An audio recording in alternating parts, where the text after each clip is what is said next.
Bismillahirrahmanirrahim. Assalamualaikum warahmatullahi wabarakatuh. Alhamdulillahi wa kafa. Wassalatu wassalamu ala rasulillahil mustafa wa ala alihi wa sahbihi wa man wafa wa ba'd. Fa ya ahbaballahi wa ahbaba rasulihi sallallahu alaihi wasallam. Usi nafsi wa iyyakum bi taqwallahi faqad fazal muttaqun fala tamutunna illa wa antum muslimun. Faqala ta'ala ya ayyuhalladzina amanu taqullaha haqqa tuqatih wa la tamutunna illa wa antum muslimun. Saudara-saudariku, alhamdulillah berjumpa kembali di kesempatan Ta'lim Mira kali ini.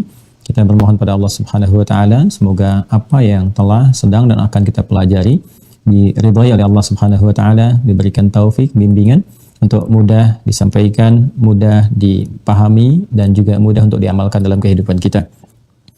Yang kedua, kita bermohon pada Allah semoga saudara-saudari kita yang berkehidupan sampai dengan detik ini namun belum beriman diberikan kekuatan oleh Allah baik dalam jiwanya ataupun lisannya untuk bersyahadat sebelum wafat kembali kepada Allah Subhanahu wa taala, dan semoga para pelaku maksiat diberikan hidayah untuk mau bertobat, menata aktivitas kehidupan sehingga berkualitas lebih baik, hayatan thayyibah, dan kita semua semoga wafat dalam keadaan husnul khatimah.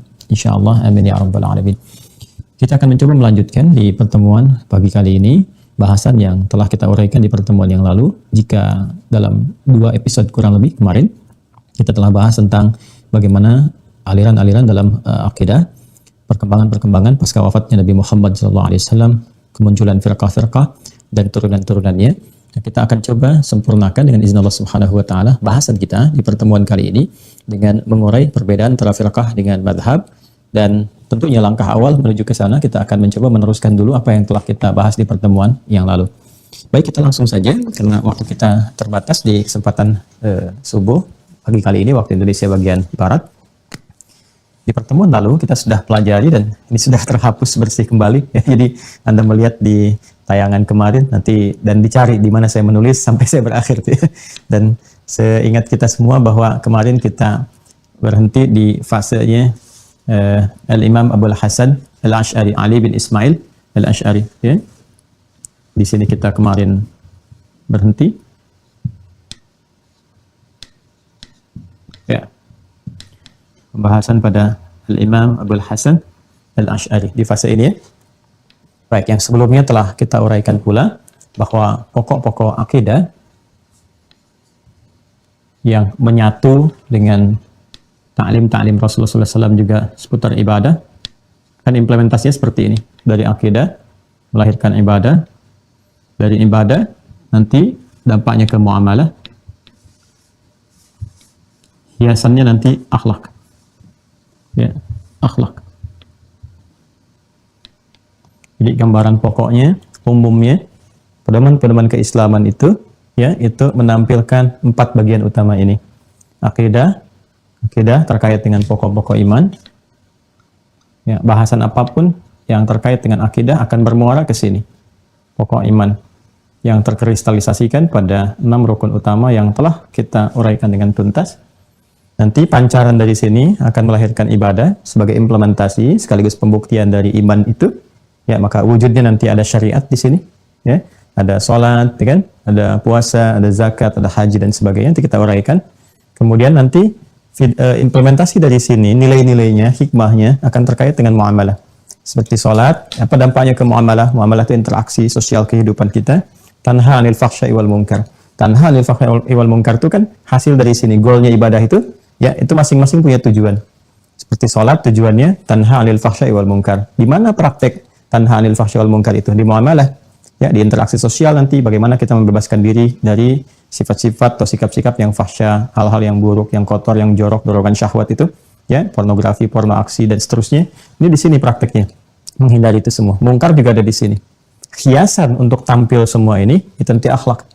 Ya, bagaimana menghiasi akidah dengan akhlak itu ada, ya, menghiasi iman, menampilkan dan meliputinya dengan kemuliaan-kemuliaan. Ibadah menggunakan akhlak kita kepada Allah Subhanahu wa taala. Pun demikian apalagi muamalah, ya. Bagaimana berakhlak dalam berkehidupan secara muamalah yang juga turunan dari sini nanti ada adab dan seterusnya. Nah, ini saja. Kita masih ada di sini. Ya. Ini semua tuntas diajarkan oleh Rasulullah SAW, ya, dan berakhir kemarin telah kita tuntaskan dengan wafatnya Rasulullah SAW. Ya, saya cukupkan dulu seperti ini walaupun belum kita bahas. Nanti di periode 611, ya kan? Di sini kurang lebih bersamaan dengan hijrah kemarin. Ya, hijrahnya ini 634, 11 hijrah. Ya, diteruskan oleh sahabat Abu Bakar radhiyallahu taala anhu 2 tahun. Kemudian Omar juga 10 tahun.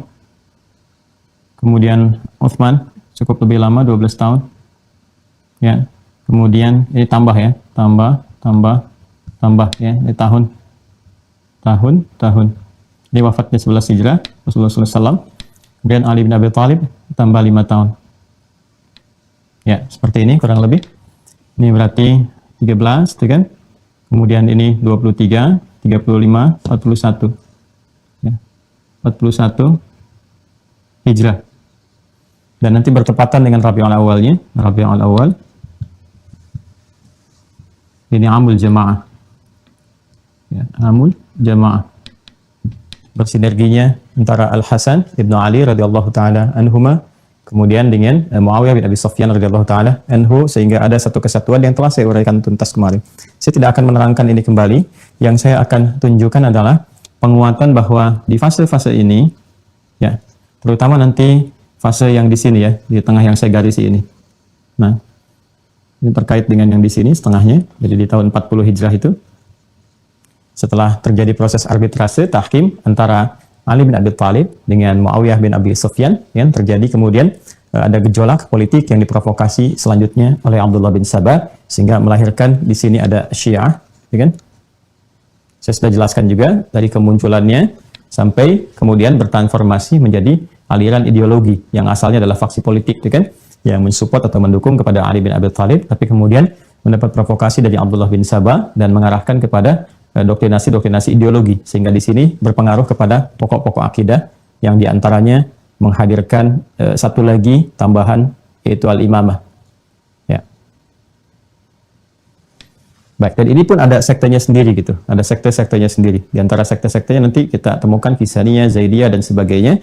Ya, yang paling populer ini tambahan dari rukun ini adalah imamah, adanya imam yang meneruskan kepemimpinan, kan? Setelah Rasulullah SAW, dan sifatnya maksum. Ini yang bagi kita jadi persoalan ya, ketika menyebutkan maksum itu kan sudah sifat kenabian, sedangkan di sini sudah kita bahas kemarin aspeknya, ada ilahiyat itu kan, ada nubuat, ada sami'iyat, ada rohaniyat kan. Nah, kita membahas saja tentang aspek nubuat itu sudah jelas hal-hal yang terkait dengan nabi itu yang maksum. Di luar itu ketika Nabi mengatakan la nabi ya ba'di, nggak ada nabi setelah saya, berarti nggak ada yang punya sifat maksum itu kan, karena maksum osmah hanya melekat pada kenabian dan kerasulan, maka ini jadi problem ya. Dari sini kemudian muncullah kemudian Ahlus Sunnah wal Jamaah. Ahlus Sunnah wal Jamaah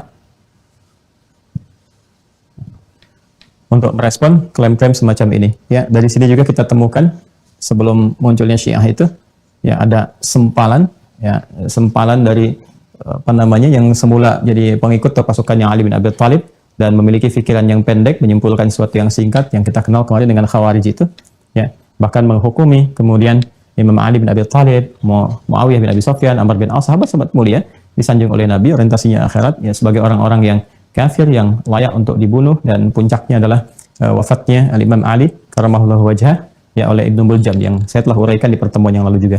Ini saya tampilkan dulu ya, ada Khawarij, ada Syiah, kemudian kalau ini aliran yang sangat keras penyimpangan luar biasanya, maka saya bulati sedikit ya, untuk mengeluarkan dulu nanti dari dialektika firqah, karena ini penyimpangannya lebih kepada penyimpangan ekstremis ya di sini.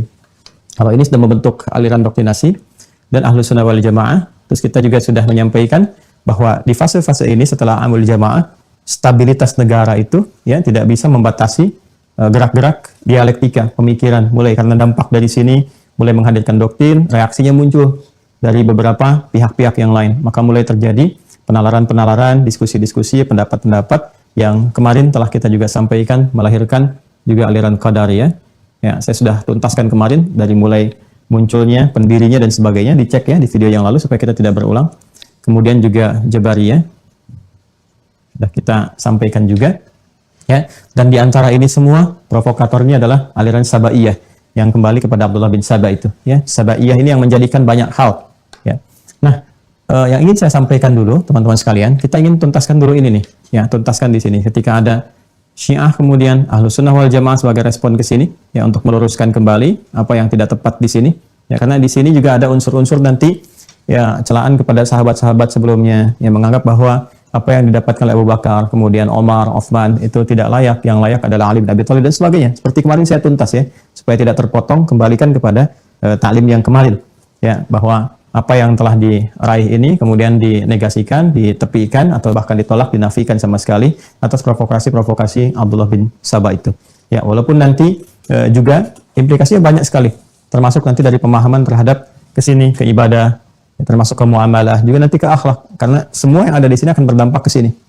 Ya, ketika di sini Syiah berprinsip bahwa semua harus jalur dari ahli bait, ya, dari aspek yang kemarin saya sampaikan, karena kecewa dengan arbitrase, tambah dengan provokasi, menolak semuanya kecuali dari jalurnya Ali bin Abi Thalib. Ya, nah, maka ada beberapa yang gulat juga, berlebihan dan sebagainya sampai memunculkan ini, ya isu-isu imamah dan yang lainnya. Ada juga yang ya sudah kita menerima aja yang sudah terjadi, tapi semua referensi harus bersumber dari ahli bait. Nah, itu juga sektornya di sini. Sedangkan Ahlus Sunnah wal Jamaah yang bersikap objektif, ya. Semua referensi diterima sepanjang kriterianya itu ya terpenuhi kriterianya, ketatnya, ukuran-ukurannya, ya kan? Kemudian juga ketetapan-ketetapan yang sudah memang jadi pakemnya. Ya, dari ahli bait sesuai dengan itu diterima, hadis-hadis dari ahli bait ataupun dari sahabat-sahabat yang lain. Ya, seperti Abu Bakar As-Siddiq misalnya, dengan yang lainnya semuanya diterima. Abu Hurairah sepanjang meriwayatkan hadis sesuai dengan syarat-syarat, ketentuan, kualifikasinya, pakamnya sesuai, diterima dengan baik. Nah, ini yang menghormati seluruh sahabat tanpa kecuali, ya, tanpa kecuali di sini.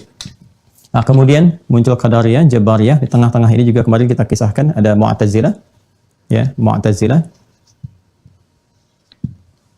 Nah, ini tokohnya Wasil bin Atha, ya, di masanya Imam Hasan Al-Basri. Imam Hasan Al-Basri yang saya sampaikan kemarin ketika beliau sedang biasa menyampaikan tausiahnya, pengajarannya, ta'limnya di majlis beliau, tiba-tiba ada orang berdiri menanyakan bagaimana muara pelaku dosa besar, apakah di surga atau di neraka. Kalau ke surga dia punya dosa besar, kalau ke neraka juga dia punya iman. Ya, maka sebelum dijawab oleh Imam Hasan Al-Basri, tiba-tiba bangun Wasil bin Atha dan mengatakan, saya tidak sepakat ya bahwa ini harus ada di tengah-tengah. Manzilah baina manzilatin, dia keluar, kata Imam Hasan Al-Basri, i'tazala anna, dia telah memisahkan diri dari kita, i'tazala anna, sehingga membawa paham sendiri dikenal dengan Mu'tazilah, dan ini menekankan titik rasionalitas yang mengungguli atau bahkan melewati aspek-aspek akidah keimanan. Ini ya, pokoknya semua harus dinalar dengan logika, ya, semua pendekatan agamanya menggunakan logika. Jadi dalil apapun itu dibawa ke sini. Ini yang jadi persoalan, problemnya di sini.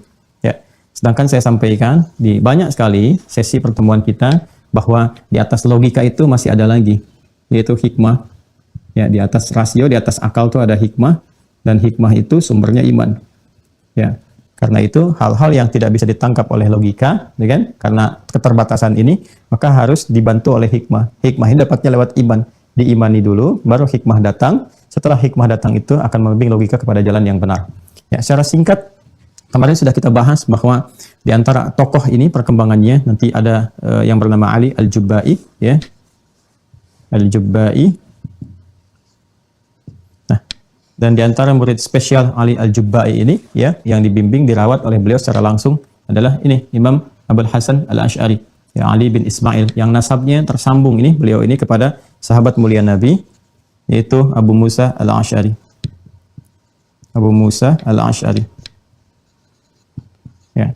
Ini menarik sekali nih, karena Abu Musa Al-Asy'ari ini adalah dutanya Imam Ali bin Abi Thalib, perwakilannya dalam proses arbitrase, dalam proses tahkim. Jadi kalau kita ngaji sirah, dalam tahkim itu nanti perwakilan dari Ali bin Abi Thalib akan diwakili oleh sahabat Abu Musa Al-Asy'ari, sedangkan dari pihak Muawiyah bin Abi Sufyan diwakili oleh Amr bin As. Ya. Nah, ini menarik sebetulnya ini. Ini Imam Abul Hasan Al-Asy'ari ini ke sini nasabnya tersambung kepada sahabat Nabi dari Asy'ar, dari Yaman, ya. Nah, ini nanti yang tumbuh seperti saya kisahkan kemarin, ya, mulanya dididik oleh Ali Al-Jubba'i, berpaham Mu'tazilah, sampai kemudian beliau ada riwayat menyebutkan bermimpi bertemu dengan Rasulullah, kan. Kemudian diberikan dorongan untuk meluruskan paham-paham yang terjadi pada saat itu, lalu berkontemplasi selama 15 hari di kamarnya sampai menyimpulkan bahwa ini merunut kepada logika itu terlalu berlebihan, melampaui dalil, melampaui iman, melampaui hikmah. Ya, ini tidak pada tempatnya. Sehingga di kesempatan Jumat, ya, beliau naik kemudian setelah selesai salat Jumat itu naik ke atas mimbar dan mengumumkan bahwa beliau berlepas diri dari aliran Mu'tazilah ini. Ya, jadi melepaskan jubah terluarnya, mengatakan bahwa saya melepaskan diri dari Mu'tazilah seperti saya melepaskan baju terluar saya ini yang sering saya pakai. Jadi selama ini itu kiasan yang sangat indah. Selama ini menggunakan baju Mu'tazilah, paham Mu'tazilah, saya lepaskan seperti saya melepaskan baju yang melekat pada diri saya ini. Dilepaskan, kemudian setelah lepas jubahnya ini, beliau berkonsentrasi untuk meluruskan aliran-aliran yang ada, termasuk intinya ke Mu'tazilah, ajaran Mu'tazilah sendiri. Dan ini sangat luar biasa. Di sini saya ingin memberikan penekanan. Ya. Ini fitnah ini pada periode ini Imam Abul Hasan Al-Asy'ari beliau kan lahirnya 260 Hijrah ya, 60 Hijrah. Ya. Nanti wafat di tahun 324 Hijrah. Ya. 260 itu sekitar 876 Masehi. Ya, abad ke-9. Ini ya. Nabi kan di abad ke-7 kan, 634, maka ini saya sertakan terus, ya kan? Nah, ini 260 Hijrah, ini 11 Hijrah, 324 Hijrah ini wafatnya, 876 Masehi ini Masehinya. Ya. Nah, ini gambarannya. Jadi beliau lahir di sini, jadi masih di abad ke-3 Hijrah ya, abad ke-3 Hijrah. Masih golongan salaf. 3 Hijrah. Ya.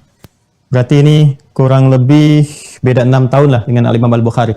Imam Al-Bukhari itu 256 Hijrah. Ya, Al-Bukhari 256 Hijrah. Ya. Tumbuh, berkembang, di masa-masa tumbuh berkembang ini, ya, dilatih oleh ini, Ali Al-Jubai ini. Nah, ini ada masa keemasan, periode puncak di Mu'tazilah ini pada zaman Khalifah Al-Ma'mun. Al-Ma'mun. Ini yang ingin saya tajamkan sedikit dulu ya, teman-teman sekalian, karena kemarin supaya tidak lompat nanti pemahamannya, saya ingin tajamkan sebentar. Jadi setelah Abu Ja'far Al-Mansur, terus sampai ke Al-Ma'mun, terjadi luar biasa. Ya, di sini masa keemasan Islam dalam pengetahuan, Islam semakin meluas. Jadi negara itu stabil sebetulnya. Stabil dari segi politik, stabil, sudah kuat, sudah bagus. Islam sudah mulai meluas ke banyak tempat ya. Bahkan nanti sudah mulai melebar ke arah Afrika Utara, terus sampai nanti wilayah Syam, nanti akan mendekati Sisilia dan seterusnya. Nah, konsekuensi dari sini adalah semakin melebarnya meluasnya aliran Islam ya, meluasnya ajaran Islam, ajaran dalam Islam. Nah, maka yang masuk Islam itu kan bukan hanya kalangan Arab. Kalau saya tarik ke sini garis Persia misalnya kan. Nah, di sini kan ada nanti di Irak ya. Kemudian Iran kesininya dan seterusnya sampai wilayah Tan yang dulu bagian Soviet, sekarang dekat dengan Rusia, ada Uzbekistan ya, kemudian Tajikistan, Turkmenistan dan seterusnya, Afghanistan ke sini. Nah, itu kan bukan Arab. Ya. Nah, kalau ini saya letakkan Hijaz di sini atau wilayah Jazirah Arab lah, Jazirah Arab. Kalau Hijaz kan terbatas nanti di wilayah Mekah, Madinah, Tihamah ya dan sekitarannya. Kalau ini Hijaz, kalau Hijaz Jazirah Arab, ini mencakup nanti Yaman, Jordan dan seterusnya ya, wilayah ini. Kalau saya tarik ke sini, teman-teman sekalian, ke wilayah ini sampai ke Syam nanti. Ya, terus kalau saya teruskan nanti diputarkan sedikit sampai ke wilayah Afrika ya. Ya, khususnya dari Afrika Utara nanti. Afrika Utara berarti kan dari Mesir, Libya, Tunisia, Aljazair ya. Nanti nyebrangnya ini yang dilakukan oleh Amr bin As kemudian dari sini sampai ke sini. Dari Mesir, Libya, Tunisia, Aljazair terus sampai dengan ke Syam, melewati beberapa negara yang sekarang ada 4 tuh kan, Yordania, Lebanon, Palestina, Syria. Di gambarannya seperti ini. Sampai di Damaskus nanti membuat masjid di sana dikenal dengan Masjid Muawiyah. Ini kan nyebrang juga ke sebelah sananya. Belakangan nanti akan nyebrang di masa gubernurnya Musa bin Nusir. Ya, ada pemimpin besar Tariq bin Ziyad dan orang-orang Spanyol Andalusia di Iberia pada saat itu meminta bantuan kepada orang Islam untuk membebaskan dari kekejaman rajanya, sehingga diutus kurang lebih 10.000 tentara pada saat itu dipimpin oleh Tariq bin Ziyad dan berhenti di satu bukit ya, selat itu disebut dengan Gibraltar, yang sekarang Gibraltar itu namanya dari Jabal Tariq. Gibraltar itu Jabal, Giblar itu Tariq. Ya, di situ kemudian berhasil membantu orang-orang Iberia, Andalusia pada saat itu ya untuk bisa menghadirkan kembali kenyamanan, ketenangan, sampai orang Islam diminta membantu di situ sampai bangun peradaban. Ini nanti menjauh gitu ya, meluas, menjauh keislaman itu, jangkauannya semakin luas, pembukaannya sampai muncul peradaban nanti di Iberia. Iberia itu yang sekarang Spanyol, wilayah Portugal, ya, sampai memunculkan peradaban di sini. Jadi di sini di Irak nanti ada peradaban juga, di Baghdad di timur, ya. Nah, di sini sampai ke sininya Spanyol, ya, ada Portugal, di wilayah Iberia, nanti nyebrang sedikit dekat dengan Italia, ada Sisilia dan seterusnya. Ini sudah meluas sekali. Nah, yang mau saya katakan adalah, ini kan bukan bahasa Arab yang berlaku di sini pada umumnya. Ya, seperti ini pun bukan bahasa Arab yang berlaku. Artinya apa? Artinya, dalam awal pembahasan kita, semua ajaran-ajaran yang bersumber ya dari Al-Qur'an, keterangan Nabi Shallallahu alaihi wasallam yang disampaikan ya dengan bahasa yang sempurna, dengan tujuan-tujuan tertentu yaitu menggunakan bahasa Arab. Orang-orang Arab yang dulu jelas ya memahami betul, memahami kata-katanya, memahami maksudnya, tujuannya, esensinya dan sebagainya. Tapi ketika mulai meluas ajaran Islam, nah ini ya, orang-orang yang bukan penutur aslinya, kan? Maka otomatis harus mempelajari kan? Mempelajari. Kalau Syam jelas ini menuturkan dengan bahasa Arab, ini harus mempelajari. Ya, sehingga di awal-awal tahap ini pun di masa khalifah itu sudah memberikan perhatian, terutama Ali bin Abi Thalib karamahullah wajah. Beliau sampai nanti menugaskan Abul Aswad Ad-Du'ali untuk menyusun ya susunan gramatikal karena dirasakan ini harus sudah mulai berbahasanya dengan benar supaya baca Qur'annya benar, memahami ajaran agamanya benar ya. Di masa Umar sudah ada benih-benihnya. Ada orang baca Quran pakai lahan, salah baca gitu ya. Nah, maka di situ jadi perhatian Ali bin Abi Thalib menugaskan Abul Aswad Ad-Du'ali. Kelak dari Abul Aswad Ad-Du'ali melahirkan nanti ada Khalil bin Ahmad Al-Farahidi yang menggramatisasi ya, dijadikan grammar bahasa Arab itu. Khususnya nanti beliau akan menuliskan beberapa dari mulai mu'jam, ilmu arud sampai nanti munculnya nahwu, sharaf dan sebagainya. Asalnya dari situ. Supaya ini benar, tidak ada lahan asalnya untuk benar membaca Al-Qur'an. Ya, benar membaca Al-Qur'an. Setelah benar, setelah bagus, baik dan sebagainya, maka bacaan-bacaan yang mereka bacakan pun sempurna ya. Ini yang dimaksudkan jalur sanad seperti yang dibacakan dari Rasulullah SAW. Cara bacanya benar ya, tidak bergeser dan seterusnya. Nah, yang menarik adalah ini tentu berbeda ya pemahamannya dengan orang-orang Arab yang memang sudah salihah, instingnya sudah jadi bahasa ibu, yang mengerti bahasa-bahasa ketika disampaikan dan seterusnya. Ya, karena itu dalam ajaran-ajaran yang saya utarakan di pertemuan yang lalu, khususnya terkait dengan pokok-pokok akidah itu, ya dalam persoalan asma wa sifat, yang 7 persoalan di al-asma wa sifat.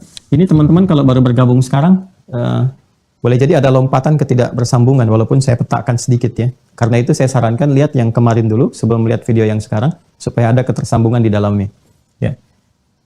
Di persoalan asma wa sifat, terutama terkait dengan af'al atau perbuatan-perbuatan Allah Subhanahu wa Ta'ala yang masuk kategori mutasyabihat ya, ataupun juga sifat-sifat yang melekat pada zat Allah Subhanahu wa Ta'ala yang masuk kategori mutasyabihat. Mutasyabihat itu nggak bisa langsung dipahami gitu kan dengan tafsir yang ada gitu kan, dia membutuhkan pemahaman yang lebih atau mencukupkan kepada maknanya ya, seperti itu diturunkan ya, seperti tentang aliyad ya, yadullahi fawqa aydihim, al-wajh misalnya kan ya, kullu syai'in halikun ila wajhu dan seterusnya ya, ataupun masalah istiwa dan seterusnya kan. Nah, orang-orang Arab dulu ini mengerti tentang makna ini, jadi mereka mencukupkan kepada maknanya seperti yang pernah saya sampaikan. Nah, itu terwariskan. Makanya ketika Imam Ali bin Abi Thalib ditanya tentang kata aina Allah, ya kata beliau ya, alladzi yakhluqu aina la yus'alu an aina, ya, yang menciptakan makhluk semua termasuk menciptakan aina, enggak ditanya tentang aina. Ya kata dia pencipta semuanya. Jadi itu ya seperti itu saja. Ya, Imam Malik juga ketika ditanya ya tentang istiwa, beliau mengatakan apa? Al-istiwa ma'lum, ya, wal kaifu majhul wa su'alu anhu bid'ah. Ya, istiwa itu ya istiwa aja, seperti itu aja gitu. Jadi termasuk Sufyan Ats-Tsauri dan seterusnya. Mereka mengatakan ini ayat-ayat ini dengan lafadznya itu tafsir ayat itu sendiri. Jadi tidak ingin masuk terlalu jauh di dalamnya, mencukupkan kepada apa yang ada seperti itu. Karena mengategorikan kepada mutasyabihat. Tapi ini setelah meluas dan seterusnya dan terjadi masa keemasan di pengetahuan. Keemasan di pengetahuan itu bertambah riset dan seterusnya. Nah, tapi juga ini melampaui lokalnya, ya, melampaui lokalnya, bukan hanya riset-riset pengetahuan yang ada di sekitaran Jazirah Arab ataupun Syam dan Persia saja, tapi sudah mulai ini menerjemahkan, ya, apa yang kemarin kita bahas tentang filsafat-filsafat Yunani, kan? Nah, ya, karya-karya dari luar lah, ya, dari Romawi, dari Yunani dan sebagainya, karya-karya itu, ya, kemudian diterjemahkan, dipelajari, diriset dan seterusnya. Nah, ini ya mulai terjadi kemudian pertemuan antara ini dia ajaran-ajaran Islam yang disampaikan oleh ya Nabi Muhammad SAW, para sahabat, tabi'in dan seterusnya. Ya ketika proses ini terjadi, asimilasi pengetahuan, nah ini terjadi pertemuan ini, yang pertemuan ini kemudian mendapatkan titik benturan ketika diterima oleh orang-orang Mu'tazilah. Ya, orang Mu'tazilah itu concern sekali kepada ini nih, kepada filsafat ini, sehingga ya mereka merasakan ini mendukung rasionalitas mereka.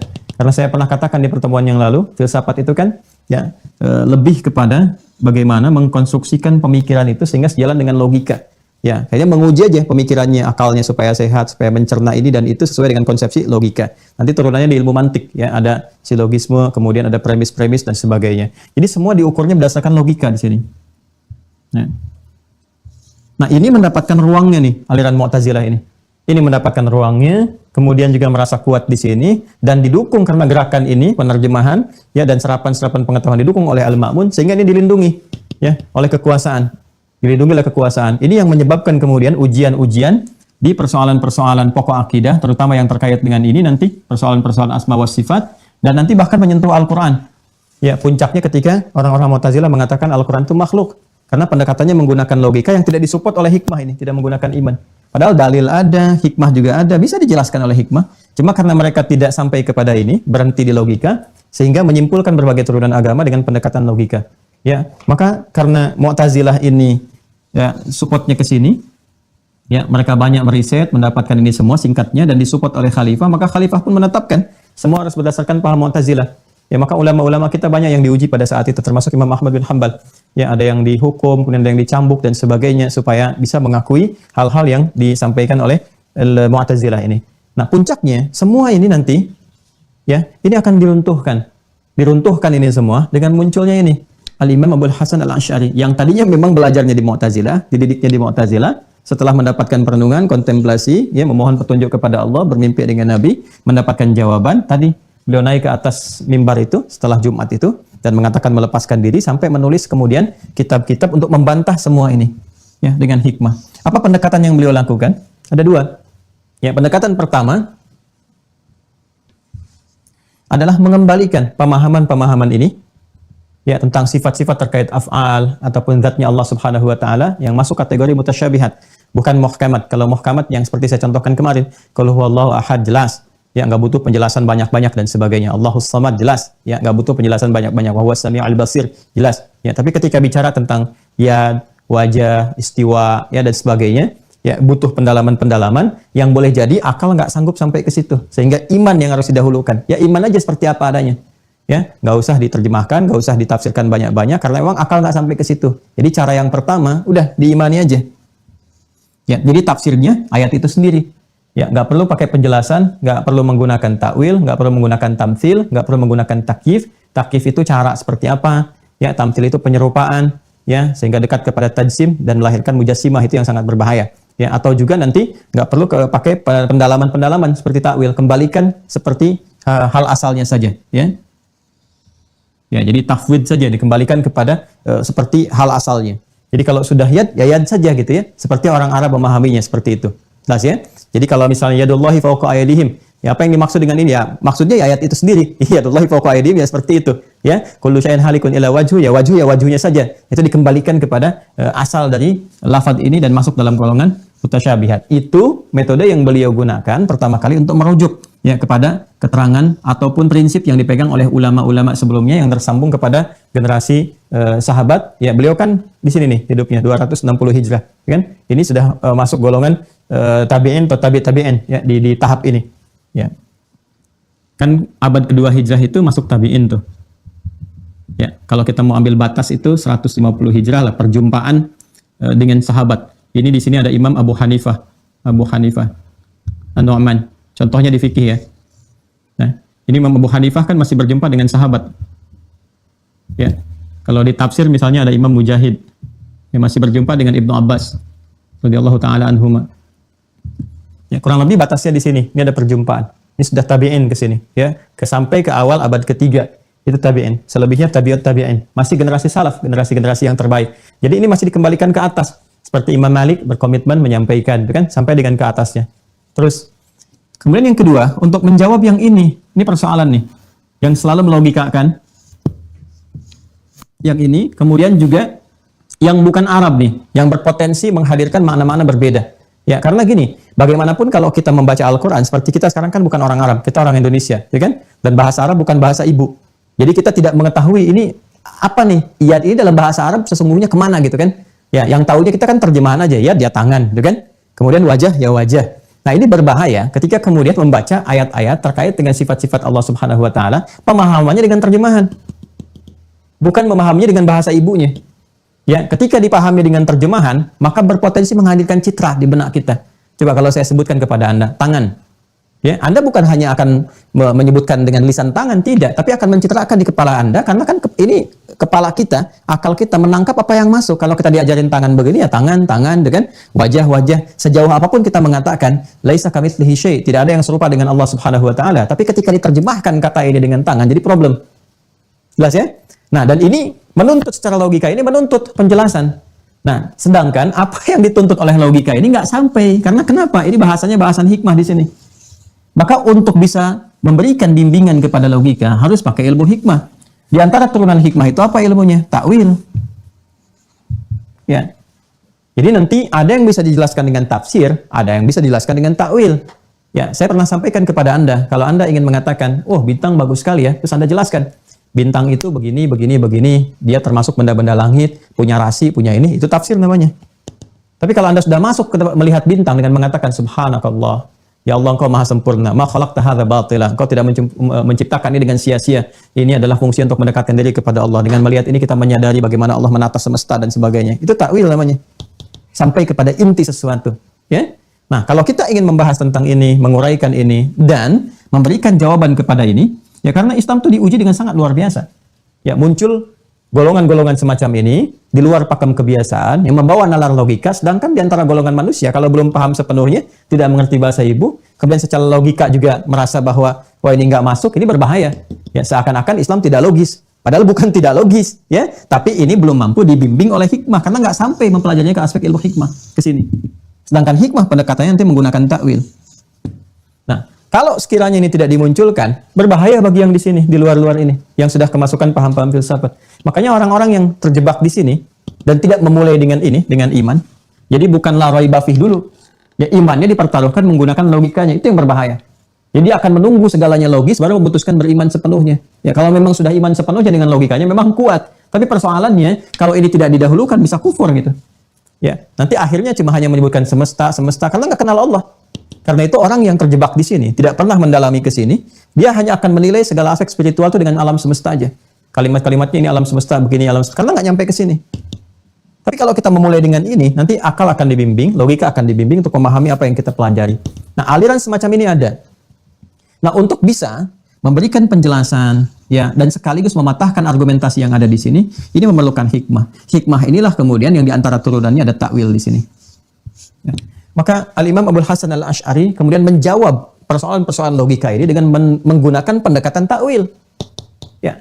Jadi bagi orang-orang yang sudah mengerti, sudah paham, ya sudah, dia sudah kembalikan saja ke awal. Begini ya begini, sudah mengerti, sudah menggunakan mutasyabihat sesuai dengan tempatnya, selesai. Bagi orang-orang yang semacam ini masih menuntut, dia logikanya apa nih? Kenapa menggunakan tangan di sini? Maksudnya apa tangan itu? Apa wajah? Maksudnya apa wajah di situ? Maka beliau gunakan pendekatan takwil yang ini bukan sembarangan. Ya, takwil dari hawa nafsu sendiri atau pemahaman beliau dari pribadi ya tidak, tapi juga menggunakan jalur-jalur pendekatan ya seperti bagaimana di ayat-ayat Al-Qur'an ya diberikan tuntunan-tuntunan wa may ya'lamu ta'wilahu illallah, tidak ada yang mengetahui takwilnya kecuali Allah Subhanahu wa taala, dan Allah juga ketika menurunkan ayat dijelaskan oleh Rasulullah memberikan isyarat ya kepada siapa di antara sahabat yang diberikan doa langsung oleh beliau memohon kepada Allah supaya dipahamkan tentang takwil, yaitu Ibnu Abbas radhiyallahu taala anhuma dengan doa yang sangat populer, Allahumma faqihhu fid din wa alimhu ta'wil. Maka ini kan dengan kecerdasannya, kejeniusannya melihat rumusan-rumusan konsepsi takwil. Takwil yang seperti apa yang dibenarkan? Ya, bukan takwil-takwil biasa yang seenaknya pengen diterjemahkan ini itu tidak, atau dipahami ini dan itu tidak. Tapi dilihat dulu, oh ini jalurnya seperti apa nih? Ya, kata-kata ini kalau di hadis-hadis Nabi bagaimana dipahaminya? Kemudian siapa sahabat yang pernah memberikan contoh dalam contoh-contoh tertentu dalam takwil dan seterusnya. Maka pakemnya kemudian dibawa, diterapkan untuk memahamkan ini semua. Ya, seperti Ibnu Abbas radhiyallahu taala anhuma dan Sayyidah Maimunah radhiyallahu taala anha ketika menyampaikan tentang takwil di Quran surah Al-Mujadalah surah 58 di ayat yang ke-7 dengan Al-Hadid ayat yang ke-4 itu. Ya, ketika menyampaikan Allah Subhanahu wa taala berfirman, "Wa huwa ma'ahum aina makanu" dan "wa huwa ma'akum ya aina ma kuntum." Dan Allah Subhanahu wa taala meliputi menyertai mereka. Ma'iyah di situ apa maksudnya? Maka disebutkan al-ihatah bil ilmi. Ya, al-ihatatu bil ilmi. Ini takwil dari firman Allah wa huwa ma'akum. Ini saya ambil contoh yang Al-Hadid untuk memudahkan. Wa huwa ma'akum aina ma kuntum.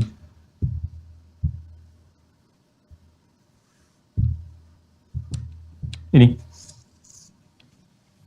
Wa huwa ma'akum aina ma kuntum, dan Allah menyertai kalian. Menyertai ini maksudnya apa? Ini kan termasuk sifat af'al, ya kan? Nah, ini nggak boleh dipahami dengan dengan gambaran kita secara fisikal, tidak. Kalau itu mujassimah dan sudah menyimpang, ya kan? Maka dari situ Ibnu Abbas radhiyallahu taala anhuma menyampaikan bahwa yang dimaksud di sini adalah al-ihatah bil ilmi, maksudnya adalah ilmu Allah, pengetahuan Allah, ya, menyertai semua hal yang terkait dengan kegiatan kita, bahwa Allah Maha tahu apa yang kita kerjakan, dari sebelum dikerjakan, sedang dikerjakan, sampai akan dikerjakan, Allah meliputi itu semua pengetahuannya. Nah, ini sudah takwil. Ini yang dimaksudkan dengan ma'iyah ammah, ya, penyertaan secara umum. Maka dari contoh-contoh semacam ini dikeluarkan, dipahami, jadi pakem, ya, dan kita pun tanpa sadar sebetulnya juga sudah memahami itu. Dalam hadis-hadis Nabi Muhammad SAW contohnya, ya, misalnya al-yadul ulya khairun min yadil sufla, ya, minal yadis sufla, tangan di atas lebih baik daripada tangan di bawah. Kalau kita maksudkan seperti biasa tekstual, tangan di atas ya begini, tangan di bawah ya begini. Ya, penjelasan itu kan tafsir, penjelasannya tangan di atas begini lebih baik daripada tangan di bawah. Tapi kalau kita artikan maksudnya memberi lebih baik daripada banyak menerima, itu takwil namanya. Ya, man ra'a minkum munkaran falyughayyir biyadi. Siapa yang melihat kemungkaran, maka robah itu perbaiki dengan tangannya. Ya, kalau kita gunakan tangan begini, ada orang misalnya melakukan tindakan-tindakan buruk lah, ada yang merampok, ada macam-macam, itu terlibat dengan tangan begini. Nah, itu yang dimaksudkan tafsir. Tapi kalau yang dimaksudkan laporkan kepada yang memiliki kewenangan, kepolisian dan sebagainya, atau yang punya kekuatan bertindak kekuatan, itu takwil namanya. Jelas ya? Nah, jadi ini dibaca oleh beliau jadi pakem dan menerangkan tentang hal-hal yang terkait dengan ini. Ya. Jadi bagi orang-orang yang tidak paham, tidak mengerti dan disupport oleh logika, ya ini apa? Yadullahi fawqa aydihim, maka tangan di atas tangan, seperti apa gambarannya? Maka disampaikan, oh yang dimaksud ini kekuatannya Allah Subhanahu wa taala, ya kuasanya Allah Subhanahu wa taala, bahwa siapapun makhluk yang merasakan dirinya berkuasa, merasa hebat dengan kedudukan, dengan harta dan sebagainya, tetap tidak akan mengalahkan kuasa Allah Subhanahu wa taala. Ketika ini dijelaskan dengan metode takwil yang terambil dari hikmah, yang bersumber dari iman, bukan takwil biasa, maka ini runtuh seketika. Ya. Runtuh seketika. Nah, ini populernya pada saat itu penggunaan metodologi takwil, dan ini disepakati sebagai bagian dari kejeniusan Imam Abul Hasan Al-Asy'ari untuk menjelaskan hal-hal yang rumit yang tidak bisa dijelaskan pada saat itu, ya, oleh ulama-ulama yang memang bersandar kepada tadi, ya, tafsiran awal saja yang kembalikan kepada makna asalnya. Dan ini jadi fitnah besar. Ini Masya Allah ketika ini tampil memberikan solusi kepada persoalan-persoalan tadi, maka selesai persoalan dari paham Mu'tazilah ini. Bahkan nanti di masanya Khalifah Mutawakkil 'ala Allah, ini semua nggak punya tempat sampai menyebar ke Asia Tengah. Ya, paham Mu'tazilah ini nggak punya tempat setelah kalah oleh ini Imam Abul Hasan Al-Asy'ari, menyebar ya sampai nanti ke Asia Tengah masuknya. Ya, pecahan-pecahan ini. Nah, di Asia Tengah ini teman-teman sekalian juga menarik nih. Ini pun ditangkal juga di sini. Ya, siapa yang menangkalnya? Imam Abu Mansur Al-Maturidi. Ya, Abu Mansur, ya, Imam Abu Mansur Al-Maturidi. Ya. Ini 30 tahun lahirnya sebelum Imam Abul Hasan Al-Asy'ari. Ini menarik juga nih. Ya. Jadi kalau yang ini kalau itu 260, ini 230-an lah. Ya, ada yang menyebutkan 238, ada yang menyebutkan 233 Hijrah. Saya lebih sepakat di 233 karena wafatnya ini di tahun 333 Hijrah. Ya. 333 Hijrah. Jadi kalau ini 876, yang di sini kurangnya aja sekitar 30 tahunan dari situ. Ya. Ini di kisaran 800, kalau 30 tahun dari situ berarti 46-an ya. Ya. Ada yang menyebutkan 853, ya. Artinya sebelum Imam Abul Hasan Al-Asy'ari dilahirkan, ini sudah lahir duluan. Ya. Cuma nanti ini wafat duluan. Ya, wafat duluan yang ini, yang Imam Abul Hasan Al-Asy'ari. Ya, jadi di sini 333 Hijriah, yaitu 324 Hijrah. Nah, ini yang menariknya teman-teman sekalian, agak menarik di sini. Jadi, ini ada satu masa nih. Yang ini di Uzbekistan, disamarkan. Ini kan Asia Tengah ya. Jadi, aliran Mu'tazilah menyebar, ya, tidak ada tempat lagi di sana, dia menyebar ke Asia Tengah. Di Asia Tengah ketemunya sama Imam Abu Mansur Al-Maturidi. Beliau ini lahir di Samarkand. Samarkandi, kalau sekarang itu Samarkand, daerah Samarkand. Ya, Samarkand ini satu provinsi di Uzbekistan kalau sekarang. Ya, Uzbekistan. Di antara provinsi lain di kota Samarkand ini, ya, ada juga misalnya Khorasan. Jadi kalau di Samarkand ada Imam Abu Mansur Al-Maturidi, kalau di Khorasan ada Imam Al-Bukhari. Ya, Imam Al-Bukhari kan dari Khorasan. Ya, provinsi Khorasan, kabupatennya Bukhara, kecamatannya Ju'fah. Ya. Makanya disebut dengan Imam Al-Bukhari karena dari Al-Bukhara, ya. At-Tirmidzi karena dari Turmuz, masih sama-sama tuh. Kemudian ini Imam Abu Mansur Al-Maturidi karena dari Matud Samarkand, dari Uzbekistan. Di sini masuk ke sini, sedangkan paham di sini menggunakan paham Imam Abu Hanifah secara fikih. Ya, ini Hanafi pahamnya. Disamarkan nih pahamnya Hanafi, sedangkan Hanafi ini sudah khatam dengan logika. Jadi sudah jelas sekali di sini ya. Nah, Hanafi itu pendekatannya fikih menggunakan logika, tapi yang disupport oleh hikmah. Jadi beda dengan aliran-aliran Mu'tazilah itu.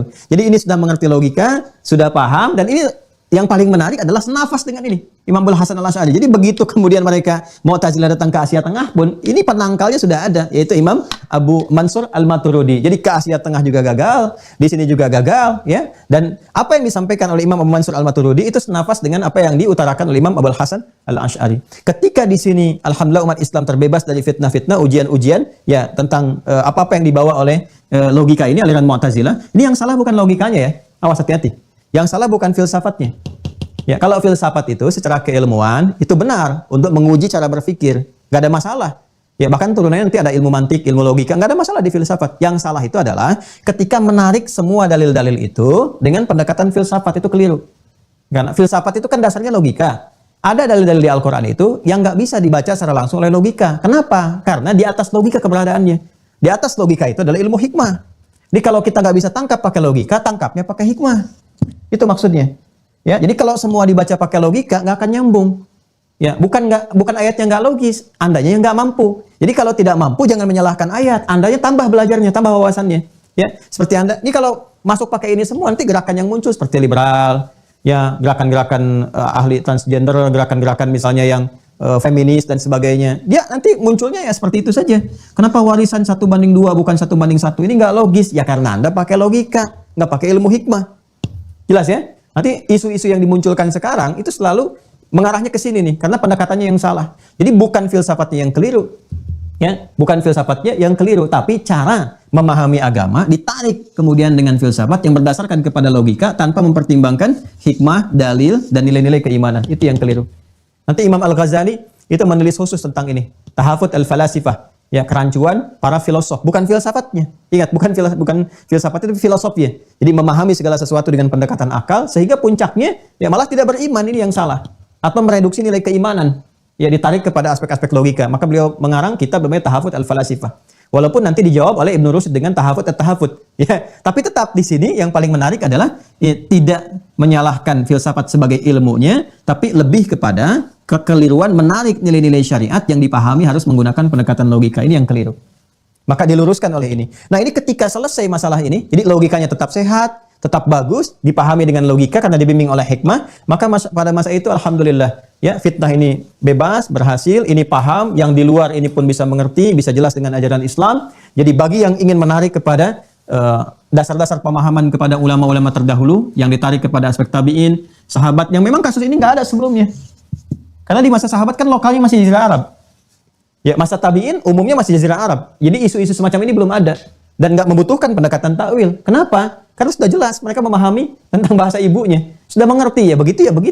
Sudah paham mereka ya arahnya kemana. Jadi semua makna-makna di satu kata. Bahasa Arab itu kan kadang satu kata punya banyak makna. Bahkan bisa sampai ratusan makna. Ya, ain itu mata. Ya, tapi bukan hanya mata. Ain ini banyak nanti. Ya, ain ini banyak sekali ya maknanya. Bisa nanti mata, bisa nanti menunjukkan kepada sifat, bisa karakteristik unta, bisa macam-macam. Ya, bisa nanti ditarik ke persoalan-persoalan yang lainnya, banyak sekali ya maknanya. Nah, ini orang Arab sudah mengerti kalau ayat ini di ayat ini maknanya ke sini, sudah paham. Ya, karena itu nggak butuh takwil mereka.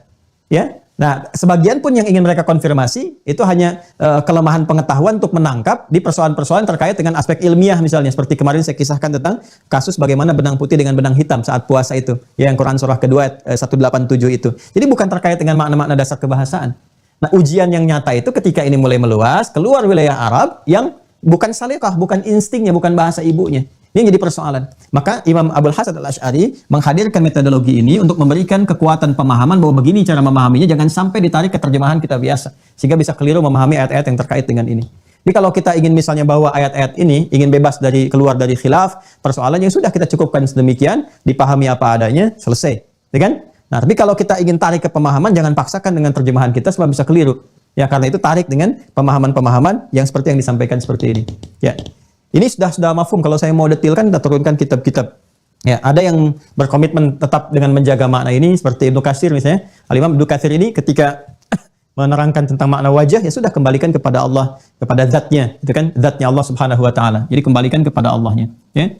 Ada Al-Imam Al-Bukhari ketika membahas Al-Qasas ayat ke-88, kullu syai'in halikun ila wajhu, mengatakan illa mulkahu, gitu kan? Walaupun di situ banyak penafsiran, Imam Syekhul Islam Ibnu Taimiyah saya mengatakan, ya ini dikembalikan kepada kata asalnya, apa yang dimaksud dengan mulku itu. Ya. Tapi ada juga yang mengatakan bahwa ini ya takwilnya Imam Al-Bukhari, itu kan pemahaman masing-masing. Yang ingin saya katakan, ini disepakati oleh umat Islam pada masa itu, ya dibenarkan ijtihadnya Imam Abul Hasan Al-Asy'ari untuk menerangkan ke sini, sehingga beliau mendapatkan gelar-gelar yang sangat banyak pada masa itu. Disebutkan Imam Ahlus Sunnah wal Jamaah, ya itu gelarnya Imam Ahlus Sunnah wal Jamaah. Kemudian macam-macam lah, ya ada Imam Nasruddin pembela agama dan seterusnya. Karena keberhasilan mematahkan ini sehingga Mu'tazilah tidak mendapatkan ruang, dan di zaman Khalifah Mutawakkil 'ala Allah ini sangat tipis sampai juga menyebar alirannya dan sampai sekarang tidak banyak dikenal. Ya kalau aliran-aliran liberal dan sebagainya, kalau itu sih ciptaan dari orientalis dan seterusnya yang ingin meneruskan aspek-aspek pemikiran Mu'tazilah, cuman nggak kesampaian. Ya, kalau Mu'tazilah zaman dulu mereka hafal Quran. Ya, hafal Quran, mendalami syariat-syariat, cuman pendekatannya menggunakan ini. Lalu dipatahkan kemudian oleh Imam Abul Hasan Al-Asy'ari di zaman yang bersamaan. Ya ada juga Imam Abu Mansur Al-Maturidi, kemudian yang mematahkan turunan Mu'tazilah yang datang ke Asia Tengah di sini. Ya, selesai di sini. Nah, dalam perkembangannya, teman-teman sekalian, ini dimasuk tahun 1263 Masehi. Ini kan masih abad ke-9, masuk abad ke-10. Ya, kalau ini masuk di 876, yang ini 846 atau 853, ini kan 100 tahun nih. Imam Maturidi ini 100 tahun ya usianya, berarti sekitar 950-an. Sekitar 950-an Masehi, abad ke-10. Ya, ini juga sama di awal abad ke-10. Nah, ini terus berkembang, bertahan. Ya, tidak ada masalah ke sini, nyambung. Nah, sampai saya sebelum masuk ke 1263 menyelesaikan dulu di sini. Ya, sampai beliau mengatakan begini. Ini kalimat populer sekali terkenal dari Imam Abul Hasan Al-Asy'ari. Setelah mematahkan ini semua, argumentasi Mu'tazilah, beliau mengatakan, ya, saya sepakat dengan apa yang disampaikan oleh Imam Ahmad bin Hanbal. Jadi beliau membebaskan ya, Imam Ahmad bin Hanbal, ya radhiyallahu taala anhu, termasuk imam ahli fikih besar dan sebagainya, ya dari hukuman-hukuman yang pernah dipaksa untuk mengikuti paham Mu'tazilah dan sebagainya. Beliau mengatakan, ya saya sepakat dengan apa yang disampaikan Imam Ahmad bin Hanbal. Maksudnya apa? Quran bukan makhluk seperti klaim Mu'tazilah. Ya, jadi ingin membantah bahwa apa yang diklaim oleh Mu'tazilah itu tidak benar. Yang benar itu Imam Ahmad. Persoalan tentang Quran itu bukan makhluk. Di persoalan itu.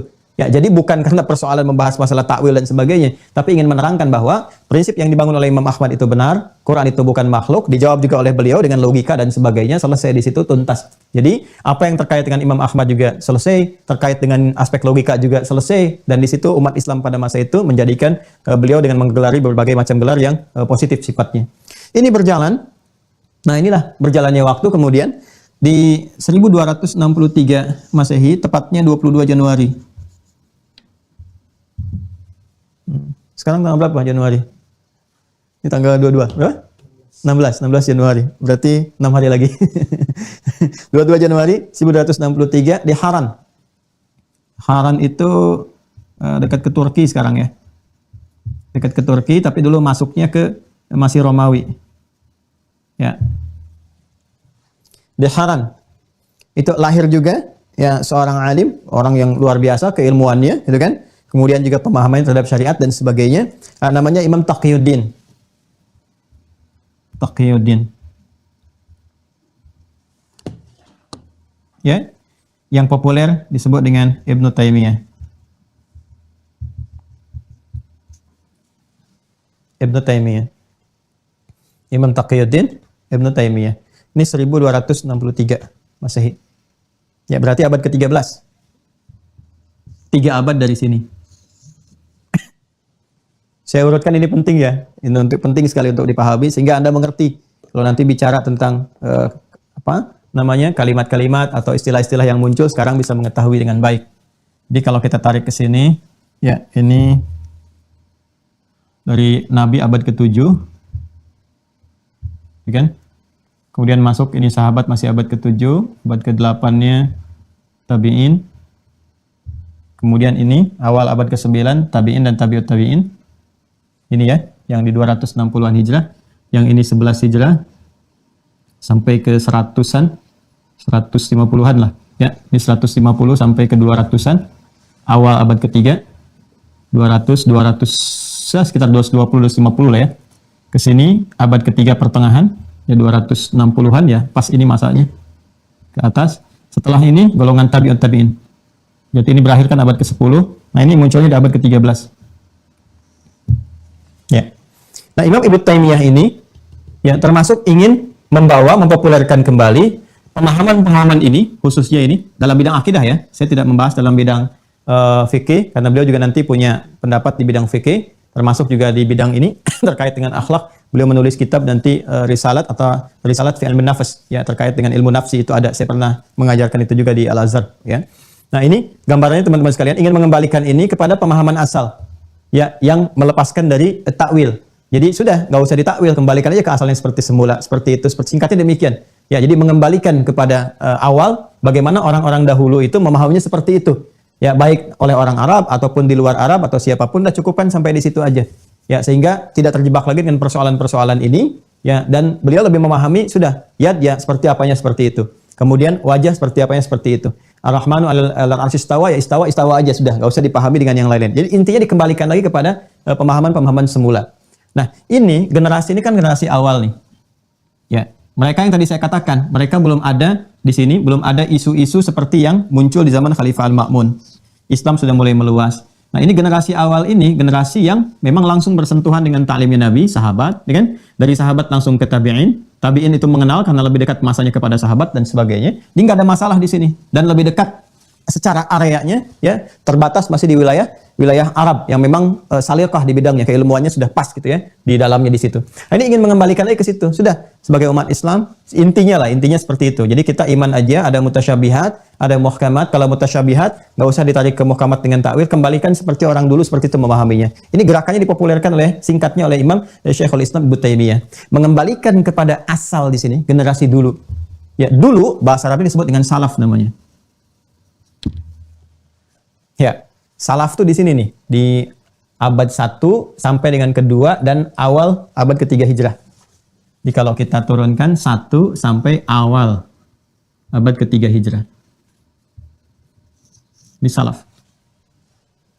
Di bawah ini, ya, di atas abad ke-9 ke sini nih, itu sudah khalaf namanya. Khalaf. Jadi Imam Ibnu Taimiyah pun Syekhul Islam itu generasi khalaf, generasi belakangan. Ya, salaf itu ini. Salaf itu di sini. Ya, jadi kalau kita katakan kalau misalnya di fikih Imam Abu Hanifah salaf, ya wafatnya kan tahun 150 Hijrah. Imam Malik salaf, ya 93 Hijrah lahirnya. Kemudian Imam Syafi'i salaf, lahir 150 Hijrah. Ya, kemudian siapa lagi? Imam Ahmad 164 Hijrah, salaf, ya, dan seterusnya. Nanti kalau di akidah ini masuk lebih dekat kepada salaf Imam Abul Hasan Al-Asy'ari. Ya, dekat, cuman metodologinya kan sudah ada ujian di sini. Sudah menggunakan pendekatan takwil untuk mengatasi yang ini. Ya, yang tidak ada masalah kembalikan ke sini. Nah, Imam Syekhul Islam Ibnu Taimiyah sudah ikut saja yang salaf yang di sini. Ya, karena kesannya begini, ini kan yang sudah terjamin selamat nih, ya kan? Sahabat kan jelas, ya dipuji oleh Nabi, dekat dengan Nabi, terjamin selamat. Ini selamat. Kalau di sini sudah banyak pemikiran, takutnya juga ya ada yang tidak tepat, ada yang keliru dan sebagainya, kembalikan ke sini aja. Dipopulerkan gerakannya demikian. Ya, dan ini secara fikih, beliau mengambil jalurnya ke Imam Ahmad. Imam Ahmad. Ya, kan nanti kalau udah masuk fikih saya jelaskan. Ya, ada jalurnya Imam Abu Hanifah secara fikih, ada jalurnya Imam Malik secara fikih, ada Imam Syafi'i, ada Imam Ahmad bin Hanbal. Syekhul Islam Ibnu Taimiyah ini jalur fikihnya mengambil Imam Ahmad. Ya, secara fikih nih. Ini saya harus jelaskan dulu nih supaya nggak pusing nanti. Ya, lihat sini baik-baik supaya nanti nggak mumet kemana-mana dia, karena takutnya ada melompat. Jadi saya coba turunkan gini dulu. Ini ibadah nih ya. Ini akidah, isinya iman, implementasi iman, ibadah. Contohnya sholat. Nah, singkatnya, ilmu untuk memahami fikih, ilmu untuk memahami ibadah, ya itu disebut fikih namanya. Seperti ilmu untuk memahami ini, iman disebut dengan akidah dan tauhid. Ini ada ilmunya. Namanya fikih. Fikih menjelaskan kepada kita bagaimana cara sholat dengan baik. Dari mulai takbir sampai dengan salam. Sumber dari fikih kembali kepada Al-Quran dan Hadis. Al-Quran wahyu yang diturunkan, hadis penjelasan Nabi Muhammad SAW. Penjelasan disampaikan oleh Nabi kepada sahabat, dijelaskan. Sahabat ajarkan kembali. Penjelasan ini sifatnya dua. Baik ya, ada yang satu sifatnya mutlak. Mutlak itu penjelasan yang satu dalil, satu cara. Seperti saat kita bertakbir dengan mengucapkan Allahu Akbar, tidak ada yang lain. Maka tidak ada perbedaan di dalamnya. Mutlak, selesai. Ya kan? Khusus saja, spesifik Allahu Akbar, ucapkan dengan lisan, kan? Tangan mengangkat, ucapkan dengan lisan, Allahu Akbar, selesai. Ya. Tapi ada di antara ini yang penjelasannya sifatnya beragam, baik dari bacaan ataupun nanti dari gerakan yang memberikan kemudahan. Yang mengcover, mencakup semua kemungkinan yang bisa dikerjakan oleh hamba. Jadi orangnya sendiri ketika beribadah, ini menerapkan ini, fikih, itu tidak bisa mengerjakan dengan satu cara yang sama karena keadaan-keadaan tertentu. Baik di bacaan misalnya orang-orang Arab sendiri punya dialek yang ketika menyebutkan huruf bisa berbeda-beda. Ya, misalnya ada yang baca shad, bacanya pakai sin. Jadi Anda paksa sampai kiamat kurang 2 hari pun tetap dia bilang sin. Ya, ada yang dibaca sin, dia pakai zai. Sehingga ihdinas siratal mustaqim bisa dibaca dengan menggunakan shad, ihdinas siratal mustaqim bisa dibaca dengan menggunakan sin, ihdinas siratal mustaqim. Ada yang nggak bisa shad, nggak bisa sin, dia bisanya pakai zai, bisa dibaca dengan ihdinas siratal mustaqim. Itu dari segi bacaan. Sehingga nanti bacaan Al-Quran kita kenal secara singkatnya ada dengan qiraah sab'ah itu. Di antara penafsiran qiraah sab'ah mencakup kepada bacaan. Ada seperti tata cara kita mau misalnya sujud, ya, ada yang menggunakan telapak tangan, ada yang menggunakan lutut, ada yang mampu dengan telapak tangan, ada yang nggak mampu, dia bisa menggunakan lutut. Ya, demikian sebaliknya, kalau lutut bermasalah dia menggunakan telapak tangan, maka diberikan pilihan mana yang mau pakai telapak tangan, mana yang mau pakai lutut. Ini yang dimaksud keragaman dalam fikih. Nah, ini Nabi mengajarkan kepada para sahabat, sahabat mengajarkan kembali ya kepada para tabi'in sesuai dengan generasinya. Di zaman sahabat dipraktekkan, ya, dihafalkan, ditangkap oleh akal pikiran mereka, ke jiwa mereka, jadi bentuknya hafalan. Di zaman tabi'in ini mulai dikodifikasikan, dirumuskan, dikumpulkan. Jadi semua catatan-catatan yang diterima itu, ya, pelajaran-pelajaran yang dihafalkan dikonfirmasi dengan tulisan. Ya, dijadikan kitab, jadikan buku, ya, yang dengan itu jadi panduan. Nah, itu baru terjadi di zaman tabi'in dan tabi'un tabi'in. Ya, disitulah puncaknya ada 4 imam yang bisa mengumpulkan hafalan dan tulisan, menyatukan hafalan dengan tulisan. Yang paling terkenal nanti ada Imam Abu Hanifah, An-Nu'man, Imam Malik, Imam Syafi'i, Muhammad bin Idris, dan Imam Ahmad. Ini wafat tahun 150 Hijrah. Ini lahir di kisaran 93-94 Hijrah. Ini lahir 150 Hijrah, ini 164 Hijrah. Ya, jadi masih di abad kedua kelahiran ataupun wafatnya para imam-imam mulia ini.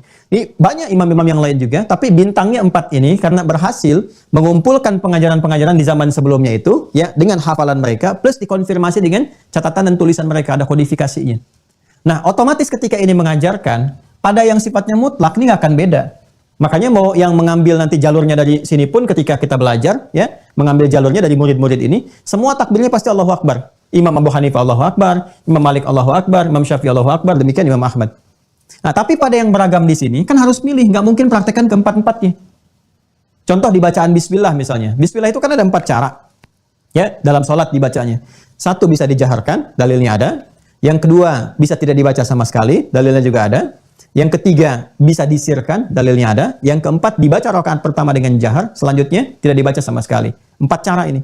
Tapi kan nggak bisa dalam sholat dibaca keempat-empatnya. Ya, bisa nggak ada orang jadi imam baca keempat-empatnya? Bismillahirrahmanirrahim. Bismillahirrahmanirrahim. Nggak dibaca sama sekali. Kan nggak bisa. Dia harus pilih salah satu. Ya kan? Nah, ini pun sama. Dia memilih salah satu. Imam Abu Hanifah pilih nggak dibaca. Ya, alasannya ini yang tersambung. Beliau punya alasan, jahar juga punya, sir punya, tapi memilih untuk yang tidak baca karena dalilnya ini dianggap ini yang harus dipilih oleh beliau. Ya kan? Imam Malik juga memilih nggak baca sama sekali, dalilnya ini. Imam Syafi'i milih dijaharkan. Imam Ahmad milih yang tengah-tengah, ini nggak dibaca, ini dibaca jahar. Saya pilih yang sir aja, yang silent. Ya, ketika mereka condong kepada sesuatu untuk dipilih, ya kan? Ma dzahaba ilaihi, apa yang condong untuk diambil sebagai bagian dari pegangannya itu, semuanya tersambung pada hadis Nabi.